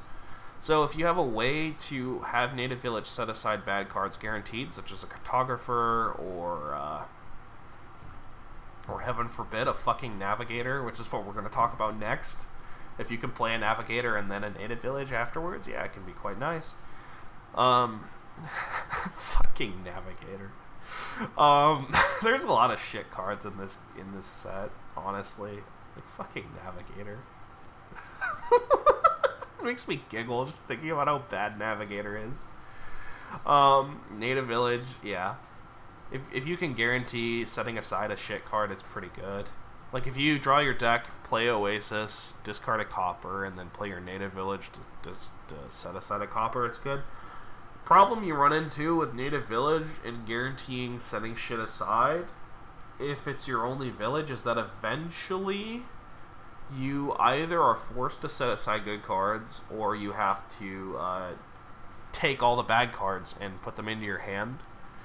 So that's a potential problem that can be mitigated if you're buying a province every single turn, in which case you can just Native Village that province and then you're happy. You're very happy then. Native Village is pretty okay with stuff like Apothecary. Oh, hey, cool, a card you can't draw. Who gives a shit? You can just Native Village that card. Native Village is half of a card draw. If you have 2 Native Villages in hand, you can set aside a card, then pick it up. So if you have 5 Native Villages in hand, you can set aside 4 cards and then pick it up, and then, hey, you just didn't really draw anything at all. In fact, you drew 1 less card. Like, fuck. So, yeah, Native Village is not, like, all that amazing. There's Native Village Bridge. I discussed this briefly in Intrigue. I said it wasn't very good, and my stance on this has not changed at all. It will beat your weak players, but your strong players who know what the fuck they're doing and how to build good decks really quickly will usually just curb stomp it, because if Bridge and Native Village are on the board, usually another thing is possible that's just strictly better. It really has to be a shitty kingdom. Like, let me show you. I guess now that we're talking about Native Village Bridge, because it's more of a Native Village thing than a Bridge thing. Whoops. So people are like, oh, Native Village is on the board. Like, people always know that Bridge has your fucking combos because it's Bridge. But, like, look, this is shit. You think Native Village Bridge is gonna, like, it's gonna get killed by Mountebank. You're never gonna get anything done there. And then you're just gonna play Page. It's gonna be super fast. Or you're playing Mountebank. This board, Bridge Troll Bridge. Get thin really fast, play a billion Bridge. Yeah. With Alms, Native Village Bridge gets fucking shit on this board. It's super slow. You're gonna pile provinces there too, probably, even though there's Colony. Here you might get away with Native Village Bridge, and I say might, I'm not sure if you do. Maybe you do. Maybe you do. Let me think. Canal is amazing because you can Cobbler gain vampires. You can just hex somebody a billion times a turn, potentially. You can get pretty thin here, but you're not realistically drawing cards because you can't draw cards. This might be a board where you do Native Village Bridge stuff. Maybe that... I don't think you do it straight, though. I think you just pivot into it because, like, you still want vampires and you still want cobblers to gain you Native Villages and Bridges. Maybe. I'm not really sure on this. This might be a Native Village Bridge board, but, like, look at how shit it is. If there was just even draw on this board, I think it would just get killed by Vampire, because you'd trash a bunch, and, like, I don't think it's good here, per se. I think it would get torched. That might be a board where you do it. Here you get to guarantee setting aside your Native Village is great with Secret Passage. So here, Native Village Bridge seems a lot more feasible. It actually does seem feasible here. I wonder how likely you can make things happen. Well, with a 5-2, it's like, oh my god. I think I open Forum and Cry. Forum Native Village seems okay. Now I just get a Secret Passage. Set aside.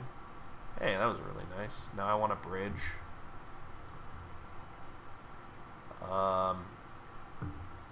I want to trigger this shuffle? I probably do.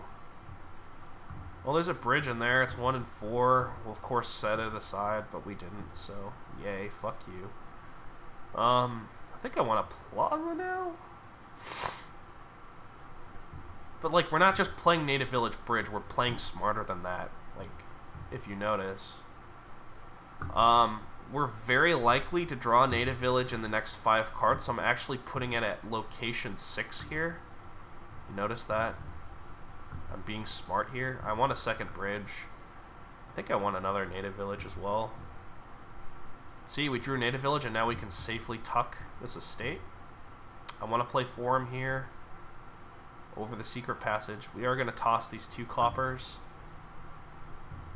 Okay, we find our Native Village. We're going to top deck this. We're going to set it aside. Now it's turn 7. Now that we have a guaranteed way of setting aside our shit cards, it's actually, like, a lot better. We might want a Conspirator for money so we can buy more Bridges and Native Villages. Bridge is still better. Okay. Well, here we can just set aside a shit card. But you notice I'm not just playing Native Village Bridge. I'm, like, I'm not opening Bridge Native Village. I think I would have opened probably... I might have opened Native Village Bridge, but then I would have quickly gotten a secret passage. But like you notice, we're like picking up other cards that are not just Native Village and Bridge. Like here I would pick up Conspirator Bridge.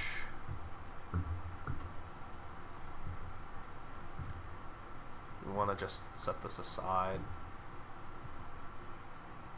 We're pretty likely to find a shit card. Yes. Now we just play 3 bridges. Now we want to start thinking about setting aside some bridges, so we'll buy some excess villages. Like we'll buy another native village here, 2 bridges. Forum, secret passage, seems fine to me. We'll set aside blindly here, like that was fine. That was actually actively good. And look at this, like, it's still turn 10. This is going to win because there's no card draw, but, like,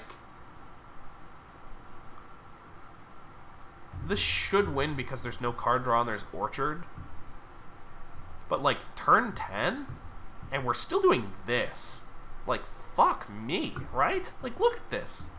It's turn 10, we're generating 3 buys, 4 coins. We're not really doing anything, we're just buying a bunch of cards. We should probably just pile the bridges now, because that is how we win. This was not too good. In fact, that was the wrong card, too. Well, we can do this. We're happy to set aside a bridge. We're more happy to set aside copper, of course, but we will set aside a bridge. I think we'd rather play 3 bridges here than cycle. Like here we'll finish those. We might be able to pile in the next 2 turns. Okay. Okay. Well, it's turn 12. We're still doing rather shit at this. We want a conspirator for money. We also need some money, potentially. Okay.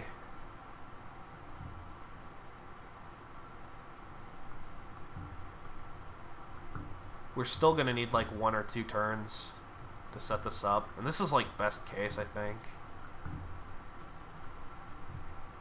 It still is like really slow.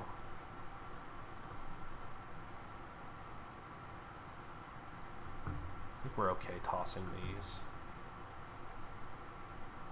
I'd still would rather set aside a shitty copper than a... Okay, 5 bridges, maybe with 6 bridges in play. We could win. I think we could win. I think this is a win. It's close enough to win. That's another thing about, well, we could have played that in some order. Like, we could have played another village here, and then we would have had... We would have been able to win there, basically. Actually, we still just win. Because of this. We probably could have won turns ago, actually. Oh, yeah, Forum with cost reduction is really good. Shocker. So that was a 13-turn win. But, like, that was best case scenario, and, like, you're still doing nothing until that mega turn, and if anything disrupts that, like, that was, like, the best possible case for Native Village Bridge, is, like, yeah, I get to set aside shit. So, like, yeah, I was shitting on Native Village Bridge. We did roll a board where it was actually good, but, like, we also rolled 2 boards where it was absolutely shit, and it just was gonna get killed. So, like, don't just automatically assume that's a thing, because I feel like that's a thing that, like, everyone reads about. They, like, read it in, like, some forum or something, or, like, the client or something. You know, like, they read it on, like, a wiki page or something. And they just assume, oh, it's always true. It's always good. It's actually, like, possibly one of the worst combos? Like, one of the worst explosive combos, I think, for sure. But yeah, like, still, I think that game I played, I think I'm playing it through was, like, instructional as to, like, why I was approaching things the way I was. I probably made some mistakes, though. So, I possibly could have ended the game a turn faster than I did. Navigator is, I mean, look at it. It's I think he's holding a thing called a sexton. I think that's what it's called, which makes this way funnier. It's like, yeah. That's the only thing related to sex this guy's gonna get. Got him! Fucking wrecked. But yeah, alright. In all realisticness, this costs 4. Plus 2 coins. Look at the top 5 cards of your deck. Either discard them all or put them back in any order. So, for me, the best case for Navigator is it's a shitty Chancellor. And I'm not fucking joking. Somehow this card didn't get the fucking axe, but, like, Chancellor did. And Chancellor is just strictly better than this shit. Like, what the hell? Let me show you. I mean, I really don't need to show you. But, like... There are boards where I will open a Navigator. Those boards do exist. Is this one of them? Probably not. No, I just opened Fool Priest here. So, what's the point? Oh, come on. They always fucking collide. Fuck you. I would still... I probably could have bought a Villa there. I probably would have. Tormentor open. That's fun. Okay, yep. Navigator. Shit. Navigator. Do I want Navigator here? No. No, I definitely do not. I want Ranger, Highway, City, Quarter. Bullshit. Yeah, that was easy. We're just gonna keep rolling for like a couple minutes. Here... Well, there's Exorcist, so I don't want Navigator.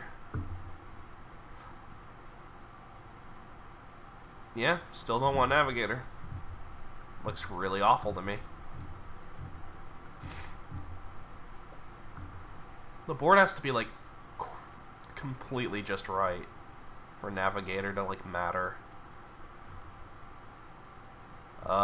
This is not one of those boards where it matters. We'll roll one more. Maybe we'll get lucky. Oh, hey, Obelisk. Yeah, if Obelisk is on a card, you're still gonna buy it at the same amount that you normally fucking buy it, except you might buy Obelisk cards over, say, a Duchy, depending on what the card is.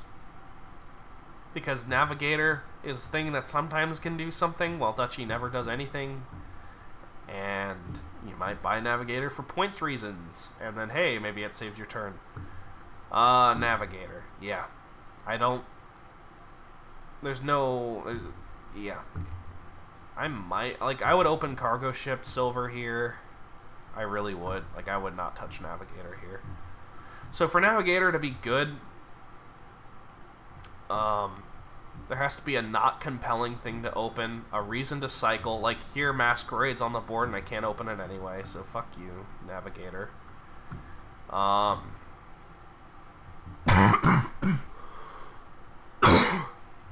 Well, Donate's on the board, and it means I don't want Navigator. There's just too many cards that are just like, yeah, I don't want Navigator.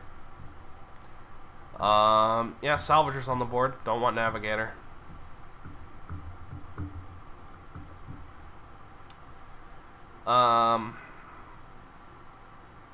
If Navigator costs 3 and not 4, I think I would buy it a lot more often. Actually. Because then I would pair it with like a non-terminal 4 cost, and then I would also get the Navigator. I feel like the weakest part about Navigator is that it costs 4, because so many things that fucking kill Navigator cost 4 as well, and if it costs 3, like, I would buy Navigator Exorcist as an open. I would do that. I actually would. I think that's the single worst thing holding Navigator back from being a reasonable open, is its price. Is like, there's not enough good 3 costs that you can pair with Navigator versus a 4 cost that you can't pair with Navigator, that you would just open over Navigator at any point. Plus it's terminal. Yeah, like, it's really bad, but like sometimes you can use it to cycle. You can look at your top 5 cards. Oh, I hit 5. Well, I want to keep that.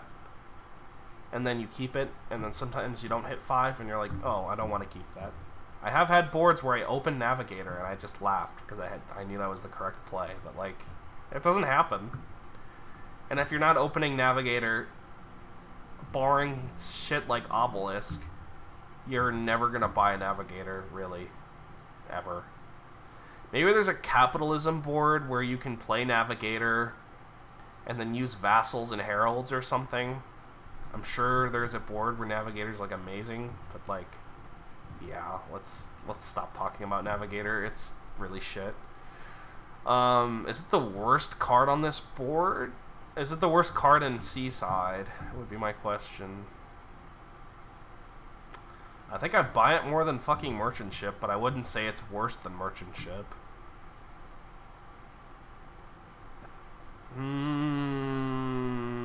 Treasure Map's in there too. Pirate Ship. Pirate Ship has a... Okay, we're going to talk about Pirate Ship later. But, like, Pirate Ship I don't consider the worst card in Seaside. Like, yeah, it's the shittiest, but, like, it has a fucking high ceiling, which is a problem. It's a fucking problem that it has a high ceiling. Anyway, Outpost. If this is the first time you played an Outpost this turn and the previous turn wasn't yours, then take an extra turn after this one and you only draw 3 cards for your next hand. Outpost gives you a second turn in which your next turn has 3 cards, and I think Outpost, better than most examples, tells you why your starting hand is super fucking important. Because you think, oh, 2 turns? That's fucking insane. And then you play Outpost, and then it's a shitty workshop variant. Oh, I only hit 3. Well, I guess I buy a silver or something. Plus, you have to play the Outpost, and you have to deem its value of being played versus what you actually get on your turn. So, start of turn draw makes Outpost fucking insane, like Wharf or Tactician. Things like that, or Caravan, makes Outpost amazing, in my opinion. In fact, Outpost in general is a game-breaking card, but it has it has just as many boards where it's rather shit, or like you pick it up too early, and you either get really lucky and you get like insane draws and then you just win because of it, and that's frustrating, or more likely, odds-wise, you just fall behind and then, yeah. So it's a card that does nothing for you when you play it. It's just a naked terminal. You just play it, but it gives you an extra turn. I think the best case, I think I can just roll boards with it, honestly, because, like, it's a very deep card. It's a very, very complicated card to talk about. It's usually quite easy to tell whether or not you're going to play with it. Like, look, Outpost, Wharf, City, Conclave, you're playing with Outpost here. You're going to. The question might be when you open it. Night Watchman. I don't see a reason a Night Watchman here. I think we named Copper. Wow, that was really shit. I might just Night Watchman here, actually, because I don't want any of these cards except silver on top. Okay, I think now we name Estate. That was nice. Conclave now. Now I want a Wharf. Okay, I don't want any of these cards, but I might want Doctor. Name Copper here. Get second Wharf. Actually, I might get Outpost already. It's only turn 6, but like I think we're ready for that. I don't want to trigger this because of... Well, yeah, we do. We still want to trigger this. It's still 3 shit cards. We might find Conclave. We don't. We'll just draw here. Second Conclave, I think, is clear. Yeah. Cool. Well, sadly, they didn't line up, but if they lined up, we would have just won there. Straight up, and I'm not even joking. Here we can set up our turn. Like, what the hell? Night Watchman setting up my turn is, like, fucking broken. What the hell? Like, who thought this was okay? This is my Outpost turn. Like, what? You can already understand why, like, Outpost is insane, right? Like, holy shit. If I gotten lucky, like, I could have just started doing that turn 7, having 2 turns instead of 1. Like, fucking hell. That's so broken. Oh, King's Court and Outpost don't stack. You still only get 1 extra turn because of the previous turn isn't yours clause. But, like, holy shit, you're playing with Outpost here. Yeah, of course you are. What? You can even get an embassy, toss a bunch of cards. Like you can have a library and 2 plazas you toss with your embassy, and then draw 1 card, and then like try and seed your turn for outpost, or like just toss a bunch of pools and then use that for outpost. Like, yeah, you're gonna play with outpost here. Like, of course you're gonna play with outpost here. Like, why wouldn't you play with outpost here? You'd be nuts if you didn't. Yeah, outpost, wharf, yep. When I play with navigator here, no, because potion and university, fuck. That could have been a board where I would have played with navigator. Maybe that should be a mini game I play every time. I should roll navigator with everything and see if I would open it. No, that's lame. This is a board where I might not play with outpost. Because, well, I mean, look at it. But, no, you still would play with outpost because Crown and Alchemist, yeah, fuck. There's just so many boards where you're gonna play with outpost at some point or another. It's just like, yeah. People thought outpost was a weakish card that sometimes was game-breaking back in the day, and now it's usually just game-breaking and sometimes weakish. And that's more a reflection on how bad people were at Dominion than like how bad Outpost was. Although, to be fair, Base and Intrigue had more shitty cards and less good cards. And we didn't have nearly as many game-breaking sets with Outpost. But I think that being said, like, come on. It's fucking Outpost. Like, holy shit. It's an extra turn. Like, what? It's like so game-breaking. Alright. We're done talking about Outpost. Like, Outpost deserves a video of its own, honestly, and it will get a video of its own at some point whenever I'm done reviewing all these cards. But like, yeah, it's a really good card. I think its difficulty is determining, alright, when do I want the outpost, because you have to think about, alright, can I seed my turns, can I set them up, what are my average turns going to look like? Do I just have to take a fucking risk because I'm behind? Sometimes you just get an early outpost because you fall behind and you just need the extra turns to come back and you're just lost otherwise. And in that case, you can pick up an outpost early. Because if you get an extra turn with a trashing or gaining a card or something, like, that can make all the difference. And then that's a turn you have outpost and your opponent didn't get an outpost, and then like suddenly you're snowballing ahead, which probably means they should have gotten an outpost sooner. Anyway. Because fuck you, Outpost. Pearl Diver is like the ultimate mediocre card. There's really not much to say about it. Pearl Diver, +1 card, +1 action. Look at the bottom card of your deck, you may put it on top. Don't play this card last if you have other card draw, because you might find a card on the bottom of your deck you want to draw and you want to pick up and play. And yeah, it's Pearl Diver, who gives a shit. Pirate Ship. Choose one. Don't open Pearl Diver. Pirate, I mean, if you have a 2/5, maybe open Pearl Diver, but like otherwise, don't open Pearl Diver. Also, if you play Pearl Diver and the draw pile is empty after you play Pearl Diver, it will trigger the shuffle to reveal the card on the bottom. So be careful and don't play Pearl Diver as the last card in the shuffle, unless you want that shuffle to be triggered, in which case do play the Pearl Diver. Yeah.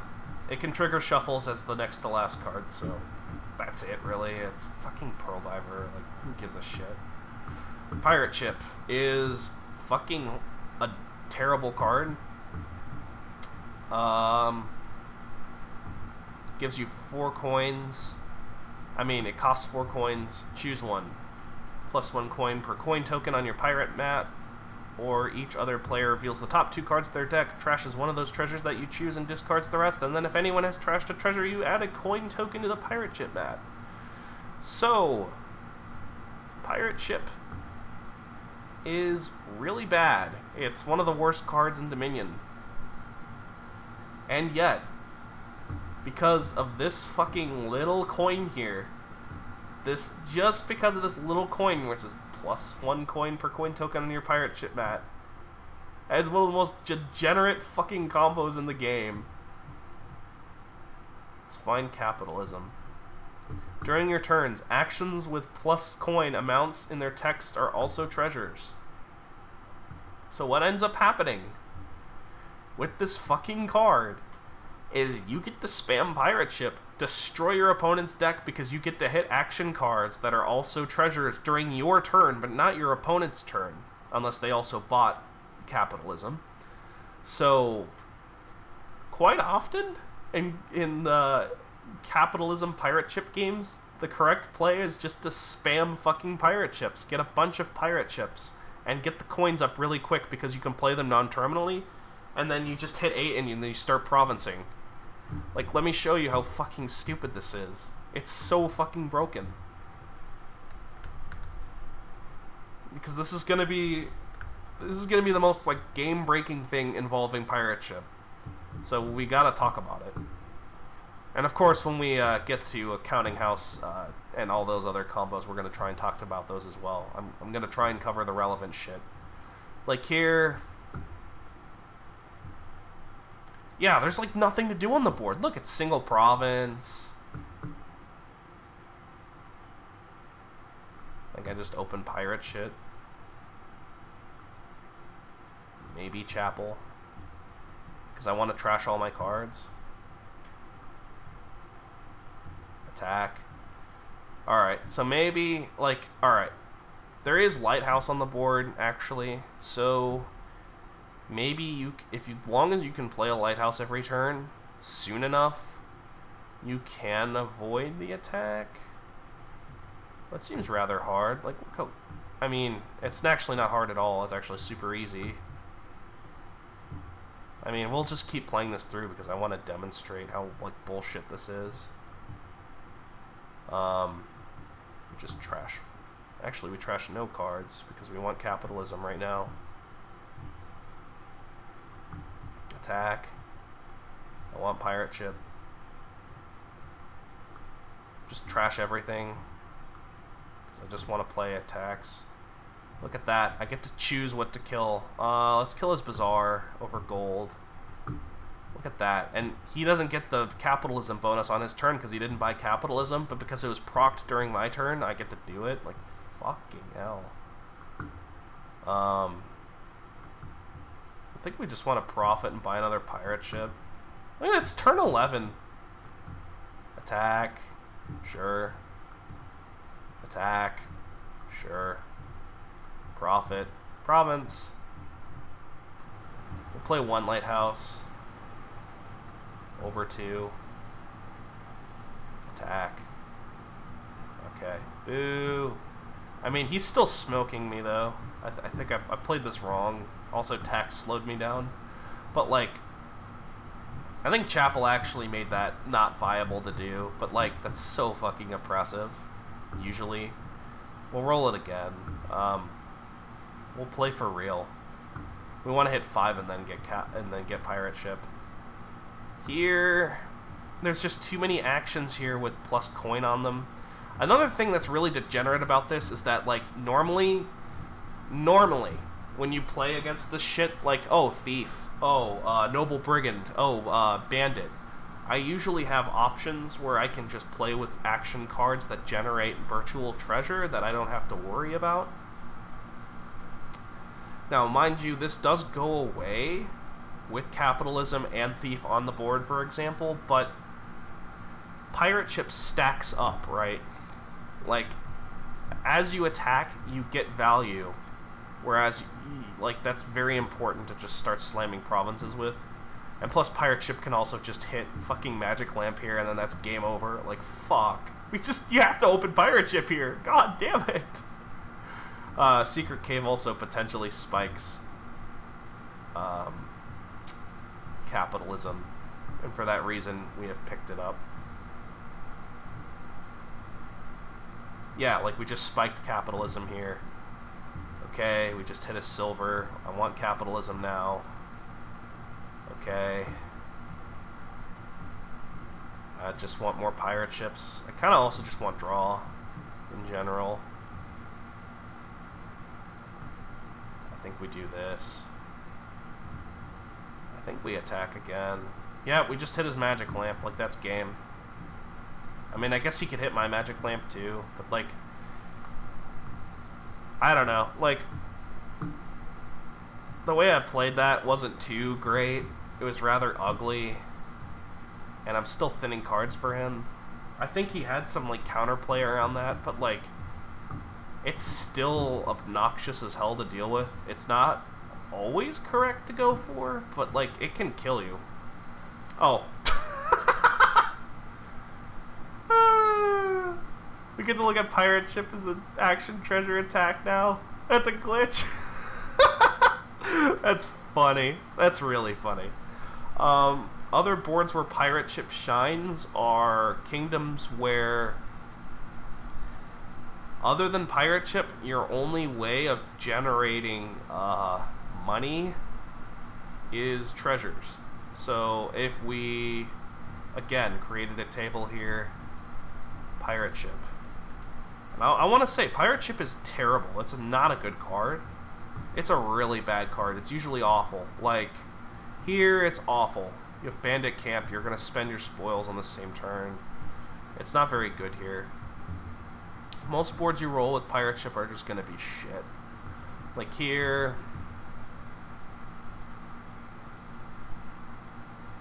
Yeah, here it's not all that great. Also, it's just the board's too fast. So the board can't be that fast.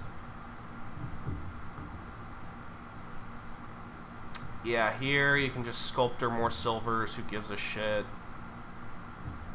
You're gonna get steamrolled playing pirate ship there. Like that's never gonna happen. We could roll for a long time without finding a good pirate ship board. Trust me. This is another board where pirate ship's really not gonna do anything of note. It's just not gonna do anything. It's just super awful here. We'll roll like 2 more. Yeah, still looks like shit to me. Looks really bad. Looks super bad here. What? Yeah, good luck playing pirate ship there. That's never gonna happen. Here...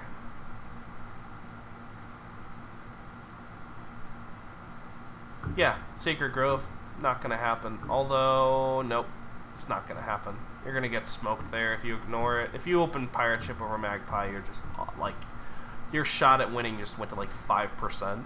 Like, I'm serious. Pirate ship here, yeah, it's way too slow. We'll roll 1 more. That's the problem with pirate ship. Everything's too fast. Okay, here... Oh, fuck this board. You might play with pirate ship here. You might pick it up late to start hitting treasures, but only because, like, you want to hit keep stuff. Like, here you're going to open Silver T-Mog. Your first 5 will be probably Archive over Treasure Trove. You'll start picking up Caravan Guards, and then you'll start picking up Silvers. T-Mog, you'll get a Silver here, I think. Archive. I think you'll just pick up a treasure trove now.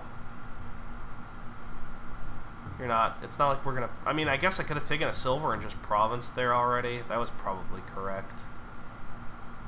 But I really want to win that copper split. I really want to win that gold split. I don't know if that's correct or not, but... Like here I might do this. I might gambit at some point. Cool, I just hit his gold.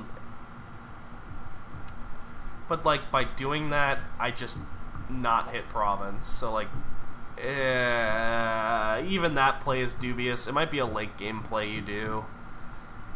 And it's a might. Yeah. Pirate ship is very, very bad. The degenerate combos with, capitalism, though, are like, oh my god. And also, getting a pirate ship with the intentions of getting lucky and hitting your opponent's fucking magic lamp is like, what? It's like, oh, you can go for it and you're not likely to hit, but if you do, it's just GG. Because your opponent will most likely ignore pirate shit because it's shit. And if you hit their magic lamp, you've just killed, because, like, they'll play for the diverse deck early. So, You can usually delay your pirate ship and get it on your second shuffle then, and then go for it, and then hit their magic lamp and make them fucking cry. Like, that's, you can be an absolute dick with this card. But yeah, it's usually really bad. It's like, look at all the, just think of all those boards we rolled. And I kept trying to make it work, and it just never worked. And all the things I had to ignore in order to, like, even make it viably okay. Even that board where I rolled Pirate Ship Capitalism a couple times, like, I didn't really feel convinced that was the best thing to do.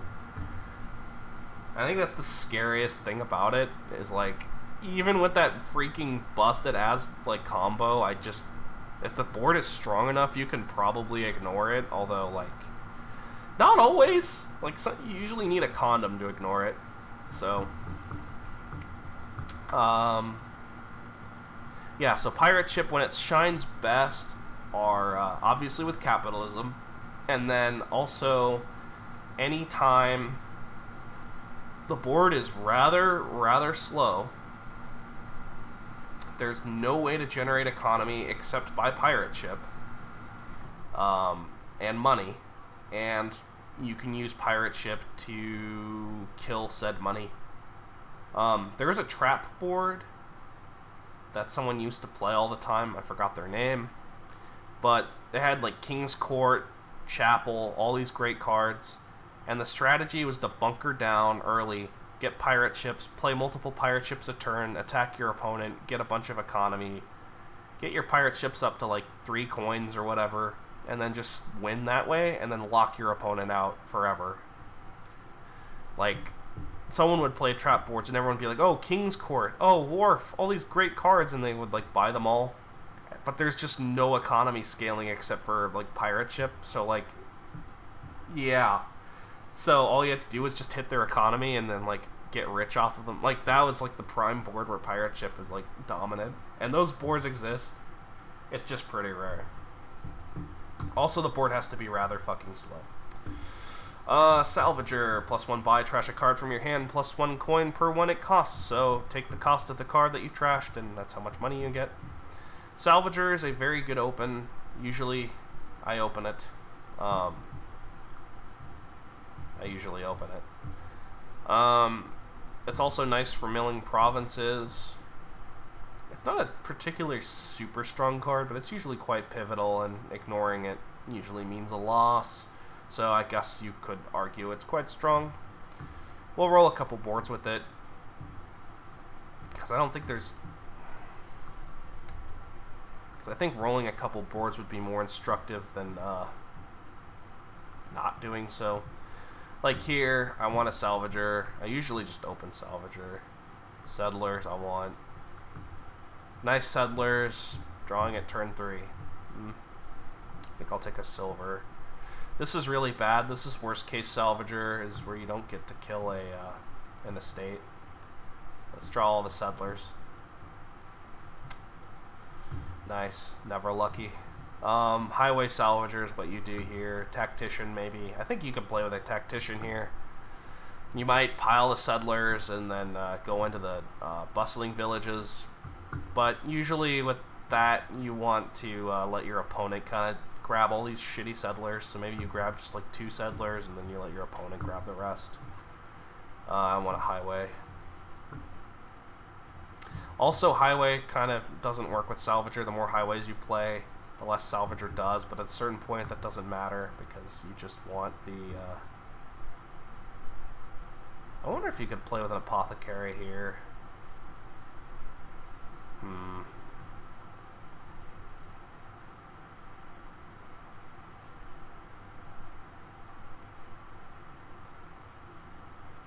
It would be good. Would help you cycle. Yeah, we'll try it. We'll see if it works. We'll see if it works for us. Huh, nice. Again, we didn't trash an estate. Like, fuck. We've gotten pretty unlucky. Unlucky draws here. Okay. That was a really good draw. We could have killed silver there over estate to slam multiple highways. In fact, maybe that's the play we should have done. I want a workshop now to gain highways. I'm kind of just clicking cards at this point. I don't really have a particular plan. I want a tactician now. Like here, I just want to gain 2 highways more than I want to...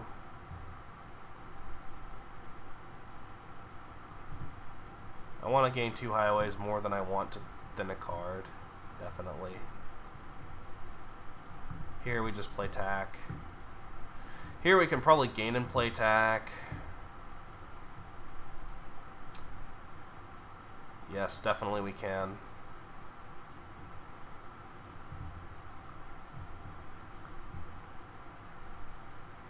Whether that's correct, though, probably isn't. Anyway. Let's stop wasting time. Anyway. Yeah, Salvager, you can get unlucky with it, but typically you open it to kill your estates, and usually the buy is nice. Cost reduction is a dual sword. Like, for one thing, you get less value out of your Salvager, but you also get a buy out of it, and you thin a card. Like, it's a fine card. Cards that you can just trash late game, like Border Village, really work well with Salvager, stuff like that. Of course, you can mill provinces with it. It's a very good late game card, which is interesting. It retains its value usually throughout the entire game. Sea Hag costs 4. You can make a whole video on Salvager again. Like, Sea Hag, each other player discards the top card of their deck, then gains a curse onto their deck. Costs 4, and Sea Hag is a cursor. Sometimes you just get it because it curses, but Sea Hag is usually not all that amazing of a card. Again, though, like in the case with Witch, usually even if there's like a strong trasher, you might just pick up Sea Hag later versus not picking it up at all. Of course, the cursed top deck does hurt, but it doesn't draw you cards. It doesn't do anything. It just curses your opponent. So the value you get out of playing a Sea Hag is just A, one curse you're not taking, and B, cursing your opponent, I guess. So really the same thing. It doesn't do anything for you on play. It's just... it's a naked cursor. Like, it just... the value is maybe you hurt your opponent in the short term, and you definitely hurt him in the long term if he doesn't have a good way of trashing these curses. Sometimes you might even skip a Sea Hag and then he just cries, and then you're very happy. Sea Hag can lend itself to sloggy games, but typically it's kind of redundant now because there's just a lot of kingdoms where, like, you can get away with just ignoring it or getting it later. Although not always. Again, it's really dependent on the board, but I think Sea Hag is often more relevant than not. I think people are sleeping on it now because it has those weak boards, and I think that is to their peril, because Sea Hag can definitely still smart if you ignore it. Yeah, I don't know. It's Sea Hag, like, yeah. Smugglers costs 3. Smugglers is a card that is fucking, like, insanely powerful, like, way more powerful than I think people realized until recently-ish, like maybe a year or two ago. With Smugglers, you gain a copy of a card costing up to 6 that the player to your right gained on their last turn. So you can just open Smugglers, and if your opponent just buys cards, you can just smuggle them. That's not always good, but usually Smugglers leads to these, like, weird game states where you, like, play a lot differently than you normally would. Because you don't want your opponent to play a Smugglers to gain that card at the cost of just one card versus your entire turn, and then they might also buy another card. Like, that's like stealing. Like, you're just fucking stealing at that point. So smugglers can be quite annoying with that. Again, this is a card you could make a whole episode about. Like, you could just talk about smugglers for probably an hour at least, because like the game states you can roll with smugglers are like actually insane. I just played a game a couple like someone rolled a kingdom a couple of days ago, and Freaky mentioned, well, you can maybe open double smugglers here, and and then I tested it out, and like I started thinking about the game state, and as player one, you would just pretty much always open double smugglers there, because it's like higher than the 70% chance you find a smugglers on turn 3, and then you get to smuggle whatever your opponent bought on. It's just fucking insane. Like, shit. I guess you could anyway, like, there's things like that. It was a pretty rare instance, though. Like, usually that doesn't happen. I don't have the board in front of me, but I can talk about it on that Smugglers episode. I'm not going to forget that board, because that board was fucking bullshit. I played it, so, and thought about it, so I probably won't forget it. Anyway, there was a, yeah, Smugglers. I'm getting tired. I think people can tell. I'm just running out of steam here. I need to keep these episodes shorter. I spent too much time rolling boards. As instructive as it was, I think I spent too much time doing that. I need to reserve that for like single cards, or if something's really important to home down. Yeah. So usually when I play a Smugglers game, I'm tracking my opponent's deck at all times to, like, alright, did he play a Smugglers? Is he going to play a Smugglers? Do I know if he has a Smugglers in hand? Because there's a fucking thing in Dominion, in Steph's version of Dominion, that's like an info leak, where the top card of your deck that you discarded is random. So sometimes you just get a random info leak. You're like, oh yeah, cool, he just discarded his Smugglers. Well, I know he's not going to smuggle shit, so I'm just going to buy the card that I really want to buy, and then it's like insane. Whereas sometimes maybe you scare your opponent out of not buying that card, but now they know. So, like, that's a 1 out of 5 shot on average. Like, you just get a random info leak. It's so stupid. Oh, it's making me laugh just thinking about it. That's happened more than once, by the way, on both ends, where they're like, oh, cool, I just know you don't have a Smugglers. Oh, it's so dumb. This card is so dumb sometimes. It can lead to some pretty degenerate game states for sure. I'm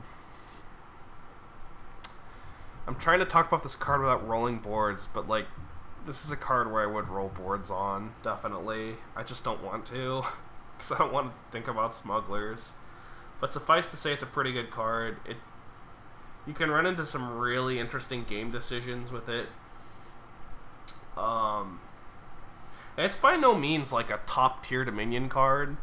It's just relevant often enough to where, like, you have to play differently if your opponent just starts going for it. Like, you can't just ignore it. You do have to play very differently. And if you don't play differently and you play the same and your opponent just goes for it, you could get fucking smacked for it. So, like, that's why, like, paying attention to this card is very important, even if it's ultimately not that powerful, all of the time. In fact, possibly most of the time, although I'm not sure about that. Again, I'd have to roll a lot of Smugglers boards to really, like, it's a complicated card. It's a really, really complicated card. I think knowing how to play with it well will suit you well. I know I didn't really give very much information with Smugglers, but, like, it's really dependent on everything else on the board, like, to a major degree, like, more than usual. It's really hard to talk about. I think we're just gonna move on and talk about smugglers in a video, like by itself, because it's really hard to talk about without going into like detail for like 30 minutes. Tactician. Tactician's a card that's kind of seen a decline. It used to be very, very good, and now it's just good. I think 2 players miss playing because I think sometimes people just miss it now because they're like, oh, it's just tack. It also leads to some really weird game states where like you're not doing anything on your non-tack turns, but what you're doing on your tack turns is arguably not better than just not having 2 tack turns, but the card draw that you get out of your tack turn is just so insane that you have to do it, even though it's like arguably not better. It's a really hard card to talk about too. This is another card you could really spend a long time talking about. So I guess we'll just talk about the basics, because at least I can talk about the basics with Tactician, whereas with fucking smugglers I can't talk about shit.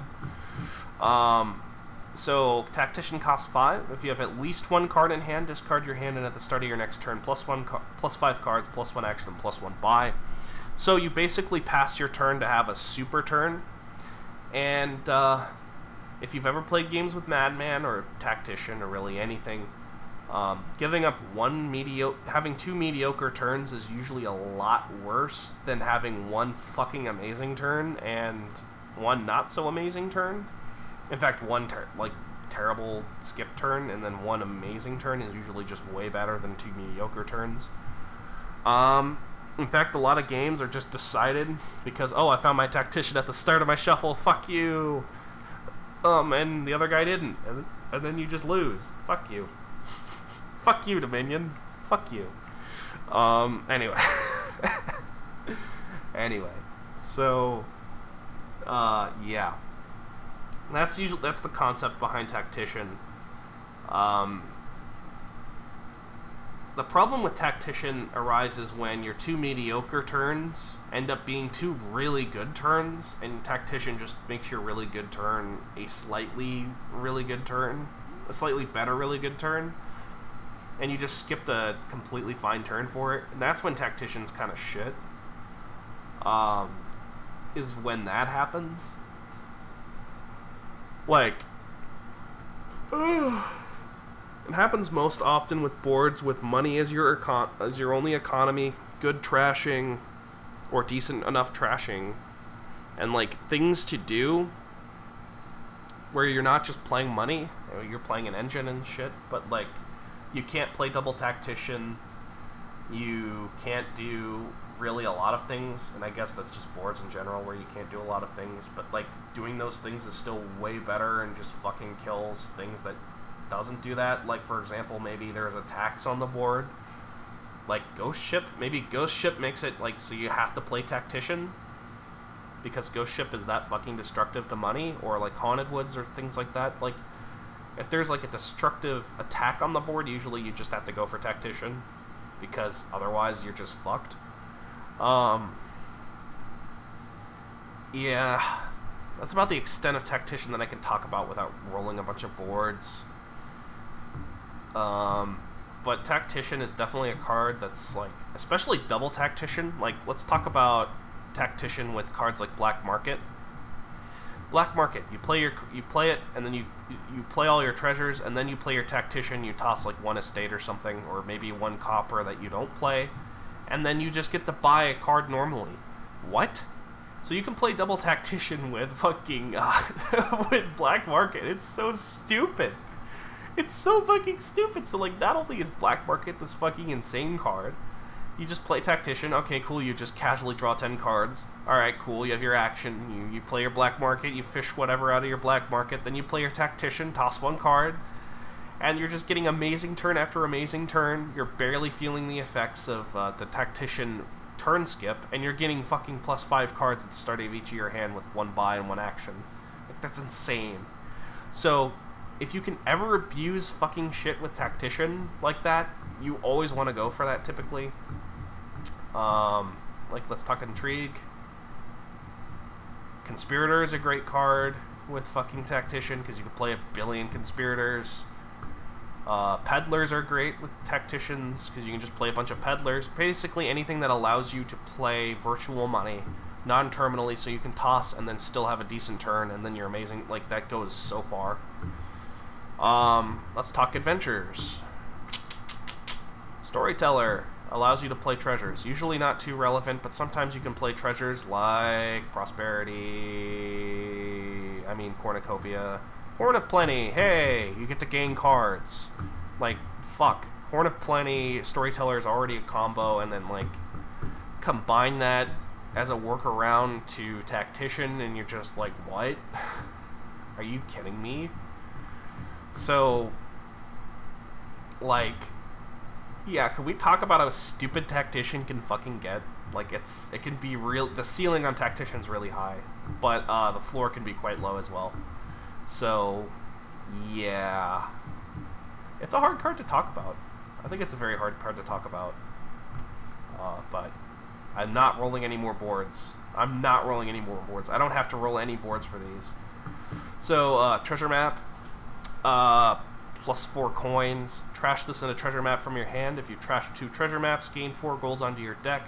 This is like the noob trap card. Everyone's like, ooh, the risk.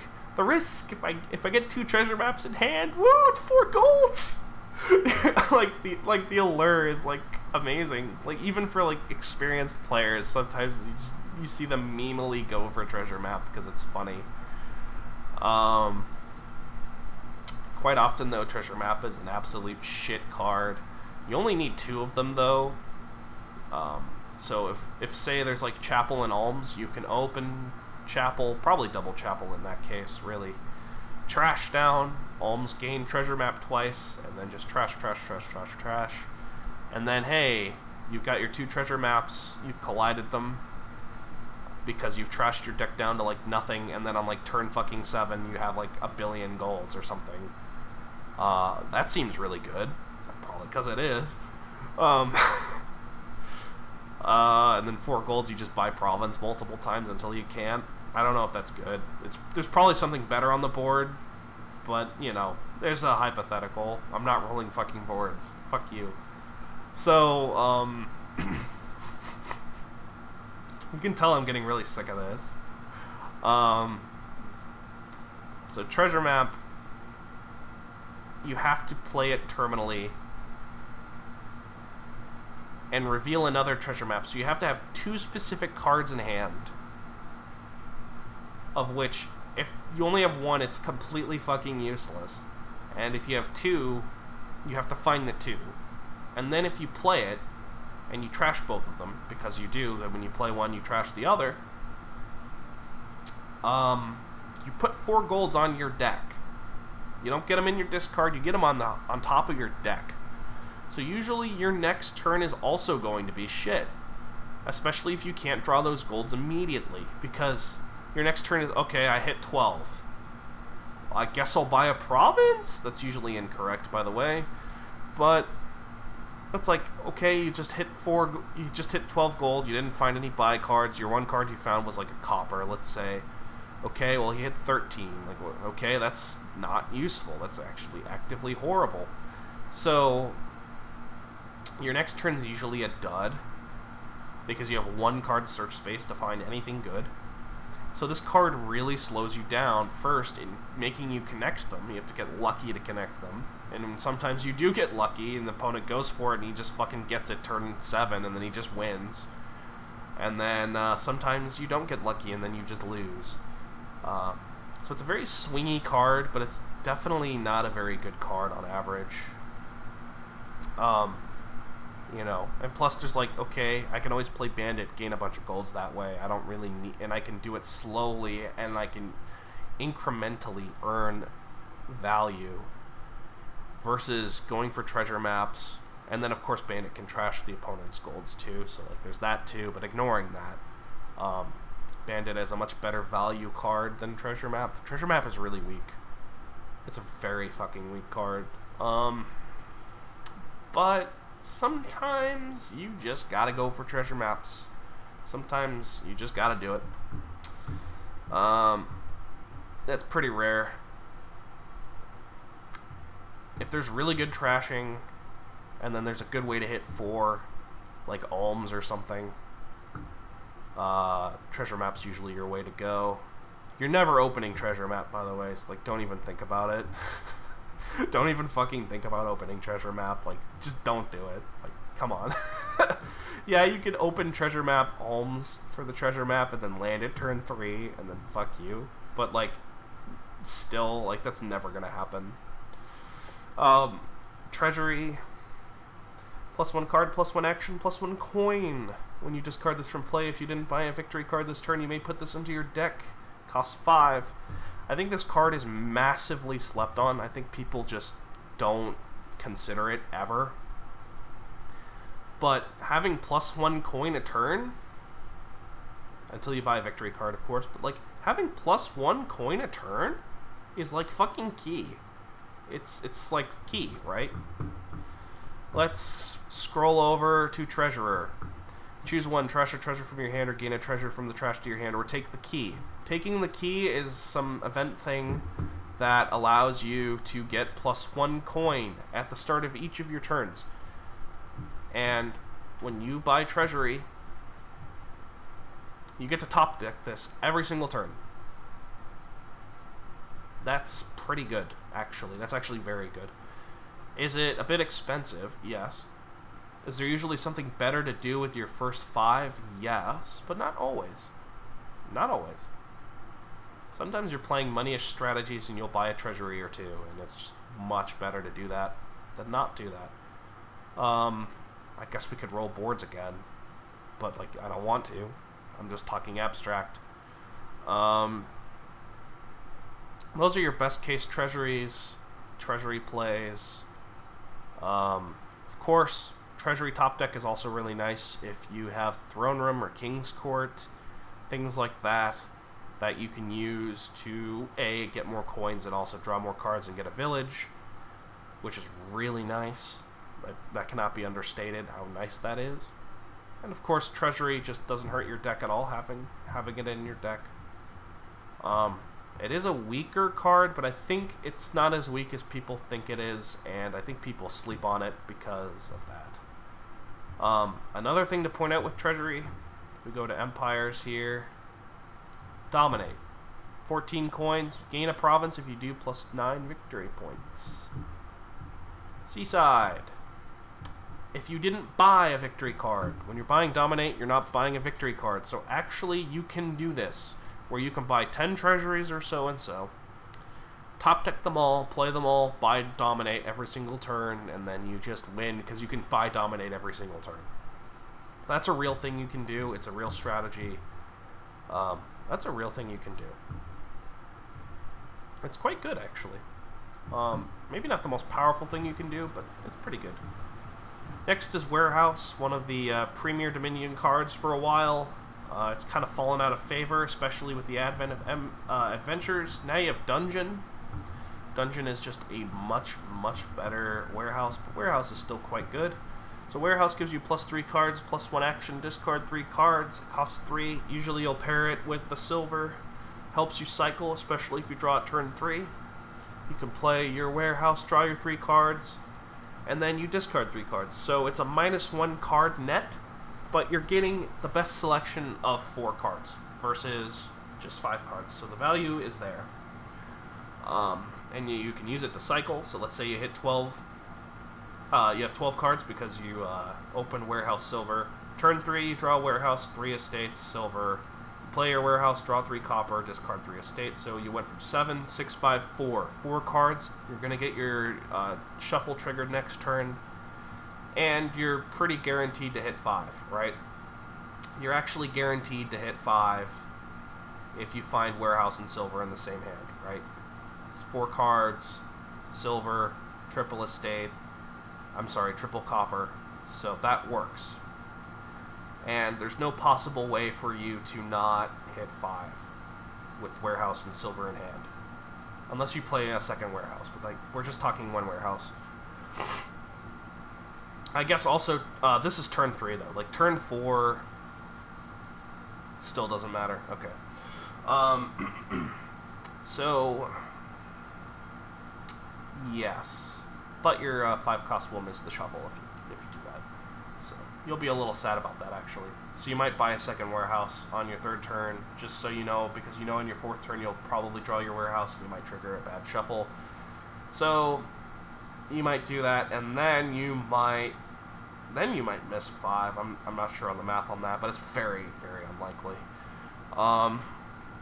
Anyway, warehouse is a really nice opener. It cycles you and it helps you hit 5, which are 2 important things. And warehouse retains its value, helping you find good cards. It's kind of like a better cellar. It's a lot better than cellar, actually. But the more warehouses you play, the worse they get. So typically, you don't want more than 1 or 2 warehouses, maybe 3 warehouses tops. Typically, it doesn't do too well with money. It does okay, but like usually you end up tossing a copper or something with warehouse. So like, really, it's like you didn't really do that much as you continue. Excuse me. Yeah. It's a really good support card. It's a decent opener to actively good, depending on the board. It's a good sifter. It's a very good sifter. But it's never going to win anything by itself. You need things to actually do things for warehouse to find in order for it to shine. And I think that's where people were tripped up on in the past. But I think now people just kind of... It's a very good card, I think. And now we've gotten to the crown jewel of Dominion, like one of them, one of the fucking pinnacles of Dominion, one of the quote unquote like main cards in all of Dominion is definitely Wharf.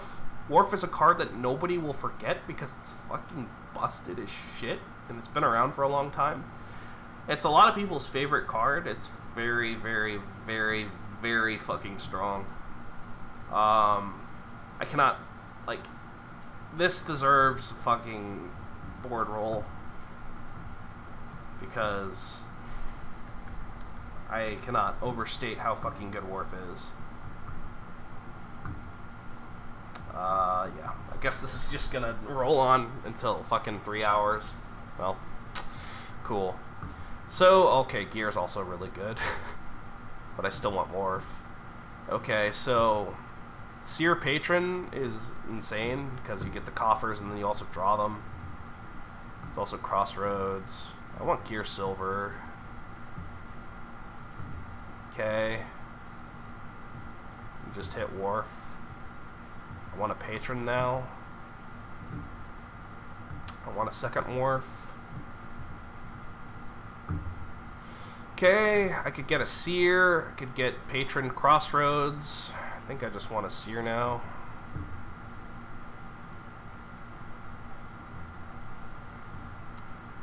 Alright. Now I want Patron Crossroads. Okay. Yeah, and we're just 1. What turn is this? Turn 8? We want more Wharfs, obviously. The Wharf, we'd bottom deck the Wharf. I would have loved to play the second Wharf.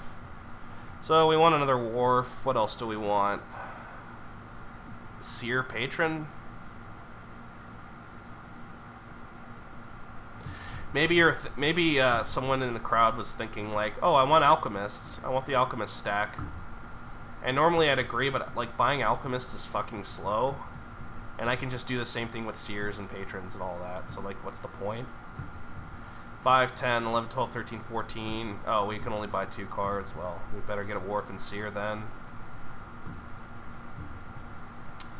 That will probably decide it. You can only buy 2 cards. Well, I'm playing 2 Wharfs. That's happening. We're setting these aside, so we have a guaranteed 3 estates in our next turn. We want another Wharf, possibly 2 Wharfs. We want another Seer too.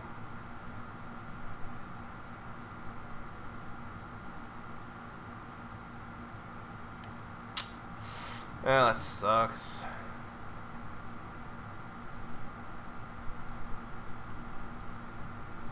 I think we have to do this.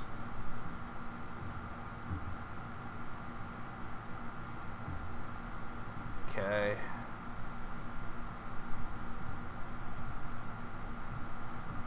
We get coffers from the crossroad. Like, this is insane, right? Like, we're just killing it. Okay. More seers, more patrons. We're pretty much ready to province. We could start provincing already, even because of Battlefield. What is this, turn 10, and we're drawing deck? Like, Alchemist beats that? Like, no way. We could even buy harems. But why? Why buy harems? Let's just build for another turn. I want seers, maybe 2 seers and 3 patrons. Can I do that? 10 plus 12, just 24. 18, 19, 20, 21. Okay, I can't do it. Maybe 4 patrons and 1 seer. 4, 8, 12, 16, 17, 18, 19, 20, 21. 18, 19, 20, 21. We can just do it. We might not draw our deck, though. But that's okay.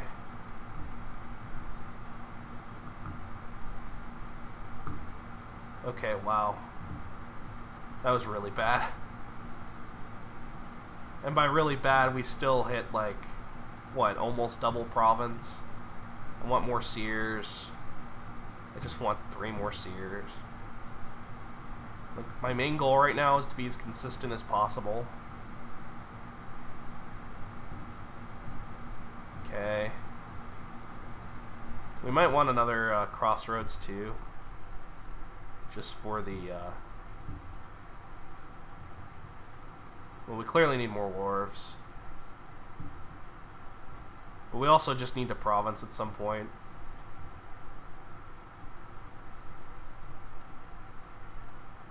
I think this is the play. Just get more seers.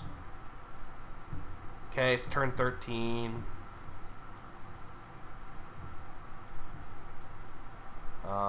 We potentially misplayed there. We probably wanted to do this.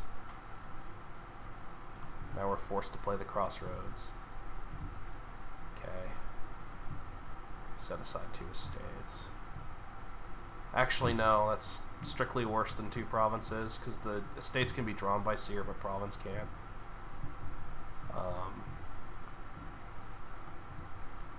Okay. This just wins, right? Pretty close. I'm not even gonna count. Cool. So what was that? Turn 13 and we like dudded in the middle. Just randomly. If we didn't dud, that was 7 provinces and 13 turns. You know why that was possible? Yeah, seer and patron are amazing, but like without wharf, that would have taken at least 2 turns longer, probably. At least. Like, the starting, like, with no trashing and starting, like, with a 5-card hand is just way worse than starting with 9 cards. Like, wharf was a huge part of why that was so good. Also, because of the plus buy. Like, holy shit. That was, like, incredible. Wharf here is also incredible. Why? Because card draw is good. Draws you cards. So I think I open Ratcatcher Silver. Swindler I'm not too keen on because it hits Cursed Gold, which I want to be killed, and Armory, Bishop, and Mining Village, and Potion are all cards I don't mind having that much. Potion out of them is like the saddest, but like still is not that bad. There's Innovation, so like Armory's not even bad. You can always Armory a Ratcatcher. Wharf Bank is what I'm looking at here, because Wharf draws a bunch of cards and Bank wants you to draw a bunch of cards. It's also the only scaling here really in terms of economy, so like you are gonna go for Bank here. But yeah, Wharf's amazing. Alright, let's just see if we can find a board where Wharf isn't amazing. It's gonna be hard. This might be it though, because there's Mountebank, and even with Mountebank I still might buy a Wharf. Actually, yeah, I'm gonna buy a Wharf because Ghost Town. Like, fuck. I want to open gear. Ghost Town? Okay, another Ghost Town. Okay, we didn't hit 5. Probably means I want another gear. Okay, well now I want Mountebank. Probably I misplayed that. But yeah, you want Wharf here.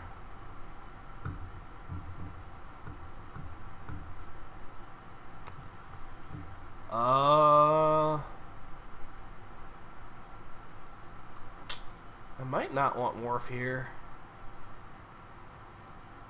But only because I want my terminal to be Margrave.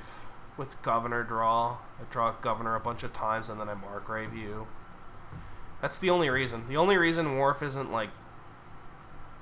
Is because if Wharf is your only terminal and you have a better terminal that you'd rather play than Wharf, that's when Wharf is going to potentially like not be as good. And that's like pretty rare, right? Because it does it all. Like, it took a Wharf variant to beat Wharf. Alright, let's talk about card draw and fucking plus buy all mixed up into one, being like fucking insane.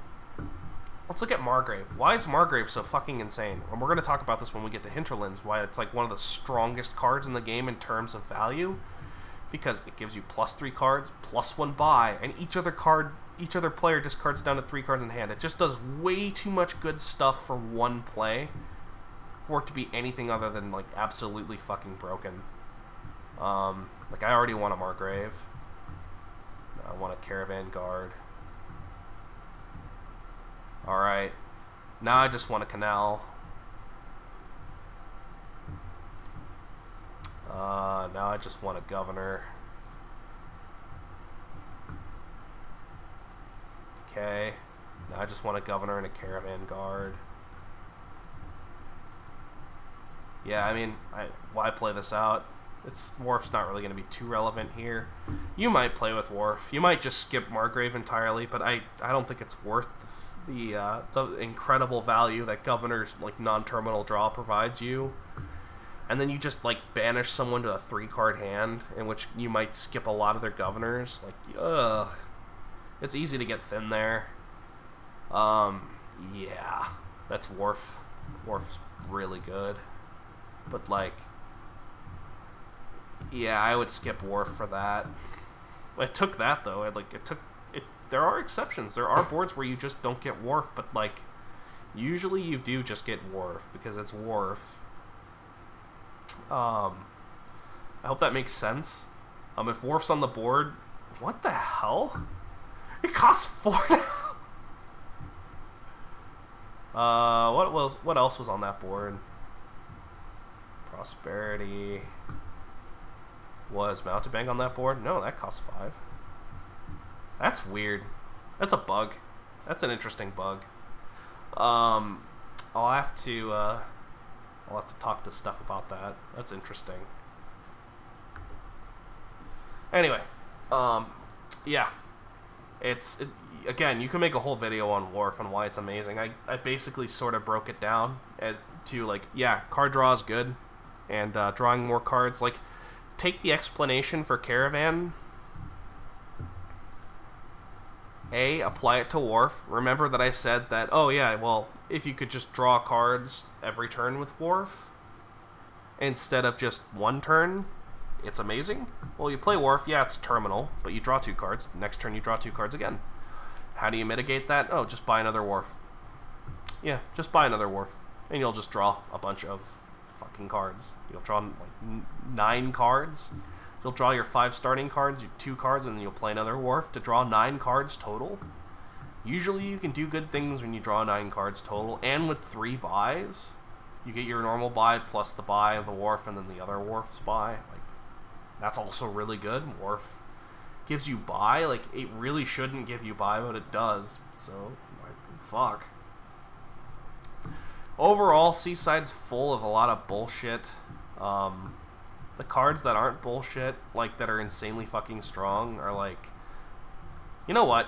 We're gonna highlight the strong cards in the set in case it's not obvious. Like the cards you should really be good with, that you should really like work on playing with and being good at. Ambassador is one of them. Ghost Ship is a card I think you should be pretty familiar with. It's very strong. Lookout is a high skill card. Fishing Village. I don't think Fishing Village is a high skill card, but you should know like when to get it. None of these really matter. This is definitely high skill. Play around with Capitalism Pirate Ship a bit, but, like, yeah. Definitely play with fucking Smugglers, Tactician, Wharf. Like, these cards are cards you really should fucking play with. For sure. So, like, definitely do that. I guess we can do Intrigue and Base, too, while we're here. For Intrigue, definitely mess around with Courtyard opens. Bridge is an absolute must. Nobles and Duke are always things worth thinking about. Even though Duke isn't usually that strong, it can be, so it's always worth at least, like, thinking about for 2 seconds. Fucking Lurker, fucking Masquerade. Getting familiar with Minion, I think, is important. Replace is really important. Steward trashing, learning that is really important. Upgrading, like, doing tricks with upgrades really important. Like, look how many more cards I highlighted here than, like, with Seaside. Like, I highlighted, like, almost half the set, and that's just, like, the important bits. Like, the really important bits. Like, Mills automatic 5 is, like, not even that crucial, because there's just so many things that are just strictly better that can hit 5 now, but, like, Mills good, though. It's pretty good. Artisan is important. Council Room, I think, is important. A lot of these cards are pretty basic. Market's important. Moneylender. Where's my Chapel? There's Chapel. Now it's taking me 2 clicks. Okay, now it's not. So Artisan, Chapel, Council Room, Market, Militia.